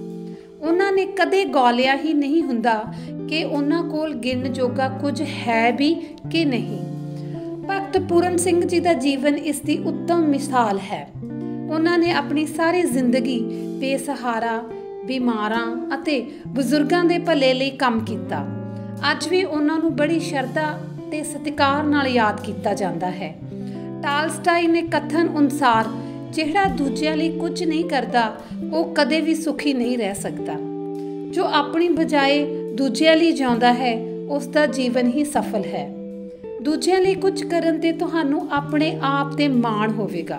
ਤੁਹਾਨੂੰ ਸਾਰੀ ਦੁਨੀਆ ਹੀ ਇੱਕ ਪਰਿਵਾਰ ਵਾਂਗ ਨਜ਼ਰ ਆਵੇਗੀ, ਜਦੋਂ ਕਿ ਸਿਰਫ ਰਿਸ਼ਤੇਦਾਰਾਂ ਨਾਲ ਵਿਚਰਨ 'ਤੇ ਤੁਹਾਡੀ ਉਡਾਨ ਛੋਟੀ ਰਹਿ ਜਾਂਦੀ ਹੈ। ਭਲਾਈ ਦਾ ਕੰਮ ਮਨੁੱਖੀ ਜੀਵਨ ਦੇ ਕਿਸੇ ਵੀ ਪੜਾਅ 'ਤੇ ਕਿਸੇ ਵੀ ਸਥਿਤੀ ਵਿੱਚ ਕੀਤਾ ਜਾ ਸਕਦਾ ਹੈ। ਇਸ ਲਈ ਜ਼ਰੂਰੀ ਹੈ ਕਿ ਵਿਅਕਤੀ ਸੰਵੇਦਨਸ਼ੀਲ ਹੋਵੇ। ਸਮਾਜ ਤੋਂ ਅਸੀਂ ਬਹੁਤ ਕੁਝ ਪ੍ਰਾਪਤ ਕਰਦੇ ਹਾਂ, ਇਸ ਲਈ ਸਾਡਾ ਵੀ ਫਰਜ਼ ਬਣਦਾ ਹੈ ਕਿ ਕਿਸੇ ਨਾ ਕਿਸੇ ਰੂਪ ਵਿੱਚ ਅਸੀਂ ਵੀ ਸਮਾਜ ਨੂੰ ਕੁਝ ਵਧਾ ਕੇ ਮੋੜੀਏ। ਜਿਹੜਾ ਮਨੁੱਖ ਸਿਰਫ ਆਪਣਾ ਢਿੱਡ ਭਰਨ ਤੱਕ ਹੀ ਸੀਮਤ ਹੈ, ਉਹ ਤਾਂ ਜਾਨਵਰਾਂ ਤੋਂ ਵੀ ਗਿਆ ਗੁਜ਼ਰਿਆ ਹੈ। ਅਜਿਹੇ ਆਦਮੀ ਤੋਂ ਜਾਨਵਰ 100 ਗੁਣਾ ਚੰਗੇ ਹਨ, ਕਿਉਂਕਿ ਜਾਨਵਰ ਜਿਉਂਦੇ ਸਮੇਂ ਤਾਂ ਸਾਡੇ ਸਮਾਜ ਦੀ ਸੇਵਾ ਕਰਦੇ ਹੀ ਹਨ, ਮਰਨ ਤੋਂ ਬਾਅਦ ਵੀ ਉਹਨਾਂ ਦੇ ਸਰੀਰ ਦੇ ਕਈ ਹਿੱਸੇ ਮਨੁੱਖ ਦੇ ਕੰਮ ਆਉਂਦੇ ਹਨ। ਅੱਜ ਦਾ ਮਨੁੱਖ ਖਪਤ ਕਲਚਰ 'ਚ ਲੁਪਤ ਹੈ। ਉਹ ਦੂਜੇ ਦੀ ਜੇਬ ਤੱਕ ਹੀ ਸੀਮਤ ਹੈ। ਉਸ ਦਾ ਦਿਮਾਗ ਇਹੀ ਸੋਚਦਾ ਰਹਿੰਦਾ ਹੈ ਕਿ ਦੂਜੇ ਦੀ ਜੇਬ ਵਿੱਚੋਂ ਪੈਸੇ ਕਿਵੇਂ ਕਢਾਏ ਜਾਣ, ਭਾਵ ਲੈਣ ਦੀ ਪ੍ਰਵਿਰਤੀ ਭਾਰੀ ਹੈ। ਜੇਬ ਦੇ ਨੀਚੇ ਦਿਲ ਹੁੰਦਾ ਹੈ। ਕਿਸੇ ਦੇ ਦਿਲ ਵਿੱਚ ਕਿਵੇਂ ਵੜਨਾ ਹੈ ਇਹ ਉਸ ਦੇ ਵੱਸ ਦੀ ਗੱਲ ਨਹੀਂ, ਕਿਉਂਕਿ ਇਹ ਤਾਂ ਉਦੋਂ ਹੀ ਸੰਭਵ ਹੁੰਦਾ ਹੈ ਜਦੋਂ ਕਿਸੇ ਨੇ ਕੁਝ ਦੇਣ ਦੀ ਭਾਵਨਾ ਹੋਵੇ। ਜੇ ਨੀਅਤ ਵਿੱਚ ਖੋਟ ਹੋਵੇ ਤਾਂ ਸਮਾਜ ਭਲਾਈ ਦਾ ਕੋਈ ਅਰਥ ਨਹੀਂ ਰਹਿ ਜਾਂਦਾ। ਇਸ ਤਰ੍ਹਾਂ ਹੀ ਕੁਚੱਜੀਆਂ ਆਦਤਾਂ ਵਾਲਾ ਬੰਦਾ ਵੀ ਸੁਚੱਜੇ ਕੰਮ ਕਰਨ ਜਾਂ ਸਮਾਜ ਸੇਵਾ ਨਹੀਂ ਕਰ ਸਕਦਾ। ਮਾਨਸਿਕ ਸੰਤੁਸ਼ਟੀ ਲਈ ਤੁਸੀਂ ਦੂਜਿਆਂ ਲਈ ਨਿਰਸਵਾਰਥ ਹੋ ਕੇ ਕੁਝ ਕਰੋ। ਤੁਸੀਂ ਗਰੀਬ ਬੱਚਿਆਂ ਨੂੰ ਕੁਝ ਸਮਾਂ ਪੜ੍ਹਾ ਸਕਦੇ ਹੋ, ਉਹਨਾਂ ਨੂੰ ਕਾਪੀਆਂ ਪੈਨਸਿਲਾਂ ਲੈ ਕੇ ਦੇ ਸਕਦੇ ਹੋ। ਯਾਦ ਰੱਖੋ ਕਿ ਗਿਆਨ ਦਾਨ ਹੀ ਮਹਾਦਾਨ ਹੈ। ਇਸ ਤੋਂ ਇਲਾਵਾ ਆਪਣੇ ਪਿੰਡ ਜਾਂ ਸ਼ਹਿਰ ਦੀਆਂ ਕੁਝ ਸਾਂਝੀਆਂ ਥਾਵਾਂ 'ਤੇ ਪੌਦੇ ਲਗਾਉਣ ਦੇ ਉਪਰਾਲੇ ਕਰੋ। ਅਨਾਥ ਆਸ਼ਰਮ ਜਾਂ ਬਿਰਧ ਆਸ਼ਰਮ ਜਾ ਕੇ ਭੋਜਨ ਵੰਡੋ। ਨੌਜਵਾਨਾਂ ਨੂੰ ਨਾਲ ਲੈ ਕੇ ਖੂਨਦਾਨ ਕੈਂਪ ਲਗਵਾਓ ਤਾਂ ਕਿ ਕੀਮਤੀ ਜਾਨਾਂ ਬਚਾਈਆਂ ਜਾ ਸਕਣ। ਆਪਣੇ ਏਰੀਏ ਵਿੱਚ ਵਿਧਵਾ ਪੈਨਸ਼ਨ, ਬੁਢਾਪਾ ਪੈਨਸ਼ਨ ਅਤੇ ਅੰਗਹੀਣਾਂ ਲਈ ਪੈਨਸ਼ਨ ਆਦਿ ਲਈ ਉਹਨਾਂ ਦੇ ਫਾਰਮ ਭਰ ਕੇ ਪੈਨਸ਼ਨ ਪ੍ਰਾਪਤ ਕਰਨ ਵਿੱਚ ਉਹਨਾਂ ਦੀ ਸਹਾਇਤਾ ਕਰਨਾ। ਕਿਸੇ ਭੁੱਖੇ ਪਿਆਸੇ ਨੂੰ ਦੇਖ ਕੇ ਉਸ ਨੂੰ ਰੋਟੀ ਜਾਂ ਪਾਣੀ ਦੇਣਾ। ਕਿਸੇ ਨੇਤਰਹੀਣ ਨੂੰ ਸੜਕ ਪਾਰ ਕਰਨ ਵਿੱਚ ਮਦਦ ਕਰਨਾ। ਠੰਡ ਨਾਲ ਕੰਬ ਰਹੇ ਮੰਗਤੇ ਨੂੰ ਪੁਰਾਣੇ ਕੱਪੜੇ ਦੇਣਾ। ਦੁਰਘਟਨਾ ਹੋਣ 'ਤੇ ਮੁੱਢਲੀ ਸਹਾਇਤਾ ਪ੍ਰਦਾਨ ਕਰਨਾ। ਸਮਾਜਿਕ ਬੁਰਾਈਆਂ ਲਈ ਸੈਮੀਨਾਰ ਕਰਵਾਏ ਜਾ ਸਕਦੇ ਹਨ। ਕਿਸੇ ਗਰੀਬ ਦੀ ਕੁੜੀ ਦੇ ਵਿਆਹ ਲਈ ਥੋੜ੍ਹੀ ਬਹੁਤ ਆਰਥਿਕ ਮਦਦ ਕਰੋ। ਉਪਰੋਕਤ ਕੰਮਾਂ ਤੋਂ ਤੇ ਕੋਈ ਜ਼ਿਆਦਾ ਪੈਸਾ ਖਰਚ ਨਹੀਂ ਹੁੰਦਾ, ਪਰ ਤੁਹਾਡੇ ਵਿੱਚ ਕੁਝ ਦੇਣ ਦੀ ਭਾਵਨਾ ਹੋਣੀ ਚਾਹੀਦੀ ਹੈ। ਕਿਸੇ ਨੂੰ ਦਾਨ ਦੇ ਕੇ ਮਦਦ ਕਰਨ ਬਾਰੇ ਕਬੀਰ ਜੀ ਕਹਿੰਦੇ ਹਨ, ਚਿੜੀ ਚੂੰਚ ਭਰ ਲੈ ਗਈ, ਨਦੀ ਨ ਕਟਿਓ ਨੀਰ, ਦਾਨ ਦੀਏ ਧਨ ਨਾ ਘਟੇ, ਕਹਿ ਗਏ ਭਗਤ ਕਬੀਰ। ਮਨੁੱਖ ਦੀ ਮਦਦ ਕਰਨਾ ਮਹਾਨ ਧਰਮ ਹੈ ਤੇ ਮਨੁੱਖਤਾ ਦੀ ਸੇਵਾ ਕਰਨਾ ਪੂਜਾ ਹੈ। ਜਦੋਂ ਭਾਰਤੀ ਪੁਲਾੜ ਖੋਜ ਦਾ ਸ਼ੁਰੂਆਤੀ ਦੌਰ ਸੀ, ਉਸ ਸਮੇਂ ਭਾਰਤੀ ਪੁਲਾੜ ਕਮੇਟੀ ਰਾਕਟ ਛੱਡਣ ਲਈ ਸਟੇਸ਼ਨ ਬਣਾਉਣ ਲਈ ਅਜਿਹੇ ਉਚਿਤ ਸਥਾਨ ਦੀ ਤਲਾਸ਼ ਵਿੱਚ ਸੀ ਜਿਹੜਾ ਭੂਮੱਧ ਰੇਖਾ ਦੇ ਚੁੰਬਕੀ ਖੇਤਰ ਦੇ ਨੇੜੇ ਹੋਵੇ। ਇਸ ਨੇਕ ਕਾਰਜ ਲਈ ਡਾਕਟਰ ਚਿਟਰਸ ਨੇ ਕੇਰਲਾ ਦੇ ਥੂੰਬਾ ਪਿੰਡ ਦੀ ਸਿਫਾਰਿਸ਼ ਕੀਤੀ। ਇਹ ਪਿੰਡ ਸਮੁੰਦਰੀ ਤੱਟ ਦੇ ਨਾਲ ਹੋਣ ਕਾਰਨ ਇੱਥੋਂ ਦੇ ਲੋਕਾਂ ਦਾ ਮੁੱਖ ਧੰਦਾ ਮੱਛੀ ਪਕੜਨਾ ਸੀ। ਇਸ ਪਿੰਡ ਦੀ ਚੋਣ ਵੀ ਕਰ ਲਈ ਗਈ, ਪਰ ਇਸ ਪਿੰਡ ਵਿੱਚ ਚਰਚ ਨਾਂ ਦੀ ਇੱਕ ਸੰਵੇਦਨਸ਼ੀਲ ਜਗ੍ਹਾ ਵੀ ਸੀ। ਤ੍ਰਿਵੇਂਦਰਪੁਰਮ ਦੇ ਕਲੈਕਟਰ ਸ਼੍ਰੀ ਕੇ ਮਾਧਵਾਨ ਨੇਅਰ ਨੇ ਪਿੰਡ ਖਾਲੀ ਕਰਾਉਣ ਦੇ ਕੰਮ ਨੂੰ ਬਹੁਤ ਹੀ ਸਿਆਣਪ ਨਾਲ ਸੰਭਾਲਿਆ। ਡਾਕਟਰ ਵਿਕਰਮ ਸਾਰਾਭਾਈ ਖੁਦ त्रिवेंद्रमपुरों विखे पादरी कोल गए ते उन्हां नूं समझाया कि ये जगह किवें विग्यानिक खोजां लई महत्वपूर्ण है। अगली सवेर ऐतवार वाले दिन धार्मिक सभा हुई। पादरी ने डॉक्टर विक्रम ਅਤੇ ਹੋਰਾਂ ਵਿਗਿਆਨੀਆਂ ਨਾਲ ਜਾਣ ਪਛਾਣ ਕਰਾਉਣ ਤੋਂ ਬਾਅਦ ਕਿਹਾ, ਮੇਰੇ ਬੱਚਿਓ, ਮਸ਼ਹੂਰ ਵਿਗਿਆਨੀ ਡਾਕਟਰ ਵਿਕਰਮ ਸਾਰਾਭਾਈ ਨੂੰ ਚਰਚ ਵਾਲੀ ਅਤੇ ਮੇਰੀ ਰਿਹਾਇਸ਼ ਵਾਲੀ ਥਾਂ ਵਿਗਿਆਨਿਕ ਖੋਜ ਕਾਰਜਾਂ ਲਈ ਚਾਹੀਦੀ ਹੈ। ਸਾਇੰਸ ਸੱਚ ਦੀ ਖੋਜ ਕਰਕੇ ਮਨੁੱਖੀ ਜੀਵਨ ਨੂੰ ਸੁਖਾਲਾ ਬਣਾਉਂਦਾ ਹੈ। ਧਰਮ ਦੇ ਉੱਚੇ ਪੱਧਰ ਦਾ ਨਾਂ ਅਧਿਆਤਮਿਕਤਾ ਹੈ। ਅਧਿਆਤਮਿਕ ਗੁਰੂ ਪਰਮਾਤਮਾ ਦੀ ਕਿਰਪਾ ਨਾਲ ਮਨੁੱਖਤਾ ਨੂੰ ਸ਼ਾਂਤੀ ਬਖਸ਼ਦੇ ਹਨ। ਸੰਖੇਪ ਵਿੱਚ ਕਹਿਣਾ ਹੋਵੇ ਤਾਂ ਮੈਂ ਕਹੂੰਗਾ ਕਿ ਮੇਰਾ ਤੇ ਡਾਕਟਰ ਵਿਕਰਮ ਦਾ ਇੱਕ ਕੰਮ ਇੱਕੋ ਜਿਹਾ ਹੀ ਹੈ, ਮਨੁੱਖਤਾ ਦੀ ਸੇਵਾ ਕਰਨਾ। ਇਸ ਤੋਂ ਬਾਅਦ ਪਾਦਰੀ ਨੇ ਸਵਾਲ ਕੀਤਾ, ਬੱਚਿਓ, ਕੀ ਅਸੀਂ ਇਹ ਜਗ੍ਹਾ ਵਿਗਿਆਨਿਕ ਮਿਸ਼ਨ ਲਈ ਦੇ ਸਕਦੇ ਹਾਂ? ਇੱਕਦਮ ਉੱਤਰ ਆਇਆ, ਹਾਂ। ਸਮਾਜ ਸੇਵਾ ਕਰਨ ਵਾਲੇ ਵਿਅਕਤੀ ਦੀ ਬੋਲਚਾਲ ਵਿੱਚ ਮੈਂ ਸ਼ਬਦ ਆਪਾਂ ਜਾਂ ਤੁਸੀਂ ਵਿੱਚ ਤਬਦੀਲ ਹੋ ਜਾਂਦਾ ਹੈ। ਉਸਦੇ ਚਿਹਰੇ 'ਚ ਨੂਰ ਦੀਆਂ ਕਿਰਨਾਂ ਨਿਕਲਣ ਲੱਗਦੀਆਂ ਹਨ ਜੋ ਦੂਜਿਆਂ ਨੂੰ ਠੰਡਕ ਪ੍ਰਦਾਨ ਕਰਦੀਆਂ ਹਨ। ਇੱਕ ਲੜਕਾ ਹਰ ਰੋਜ਼ ਤਲਾਅ ਦੇ ਕਿਨਾਰੇ ਸੈਰ ਕਰਨ ਜਾਂਦਾ। ਉਹ ਹਰ ਰੋਜ਼ ਇੱਕ ਬਜ਼ੁਰਗ ਔਰਤ ਦੇਖਦਾ ਜੋ ਕਿਨਾਰੇ ਨੇੜੇ ਇੱਕ ਬੈਂਚ 'ਤੇ ਬੈਠ ਕੇ ਛੋਟੇ-ਛੋਟੇ ਕੱਛੂਆਂ ਨੂੰ ਚੁੱਕ ਕੇ ਉਹਨਾਂ ਦੇ ਸਰੀਰ ਦੇ ਉੱਪਰਲੇ ਭਾਗ ਨੂੰ ਸਾਫ਼ ਕਰਦੀ ਰਹਿੰਦੀ। ਇੱਕ ਦਿਨ ਉਹ ਹਰ ਰੋਜ਼ ਦੀ ਤਰ੍ਹਾਂ ਜਦੋਂ ਔਰਤ ਕੋਲ ਦੀ ਲੰਘਣ ਲੱਗਿਆ ਤਾਂ ਰੁਕ ਕੇ ਔਰਤ ਨੂੰ ਪੁੱਛਣ ਲੱਗਾ, ਤੁਸੀਂ ਹਰ ਰੋਜ਼ ਕੱਛੂਆਂ ਦੀ ਸੇਵਾ ਕਰਦੇ ਹੋ, ਤੁਸੀਂ ਇਹ ਸਭ ਕਿਉਂ ਕਰਦੇ ਹੋ?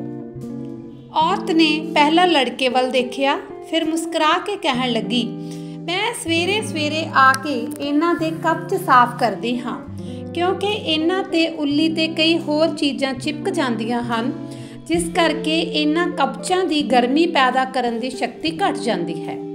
ਇਸ ਤੋਂ ਇਲਾਵਾ ਇਹ ਚੀਜ਼ਾਂ ਇਹਨਾਂ ਨੂੰ ਤੈਰਨ ਵਿੱਚ ਵੀ ਔਖ ਦਿੰਦੀਆਂ ਹਨ, ਇਸ ਲਈ ਮੈਂ ਇਹਨਾਂ ਨੂੰ ਸਾਫ਼ ਕਰ ਦਿੰਦੀ ਹਾਂ।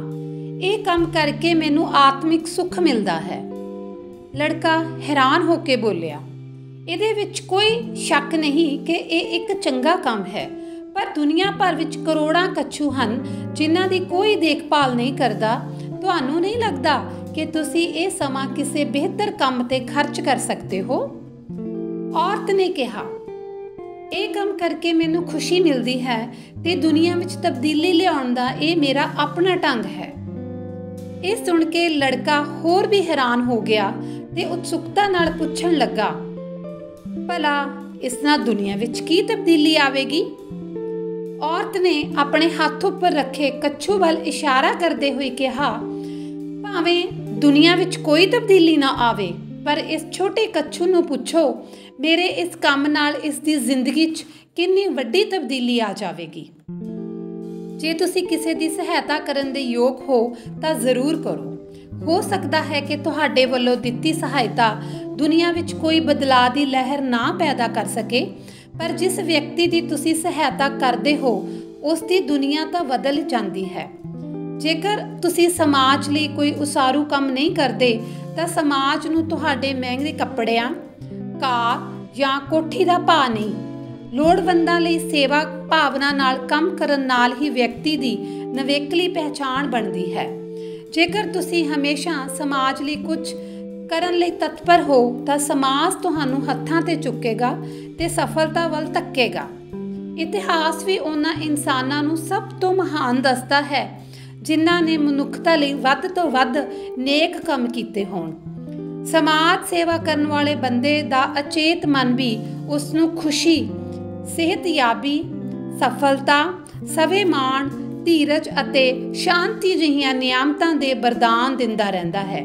ਜੀਵਨ ਵਿੱਚ ਸਾਰਥਿਕਤਾ ਤਦ ਹੀ ਆਉਂਦੀ ਹੈ ਜਦੋਂ ਦੂਜਿਆਂ ਲਈ ਕੁਝ ਕੀਤਾ ਜਾਵੇ। ਦੂਸਰਿਆਂ ਦੀ ਮਦਦ ਕਰਨ ਨਾਲ ਜ਼ਿੰਦਗੀ ਵਿੱਚ ਰੰਗਤ ਆ ਜਾਂਦੀ ਹੈ ਤੇ ਮਨ ਨੂੰ ਸਕੂਨ ਮਿਲਦਾ ਹੈ। ਧੰਨਵਾਦ।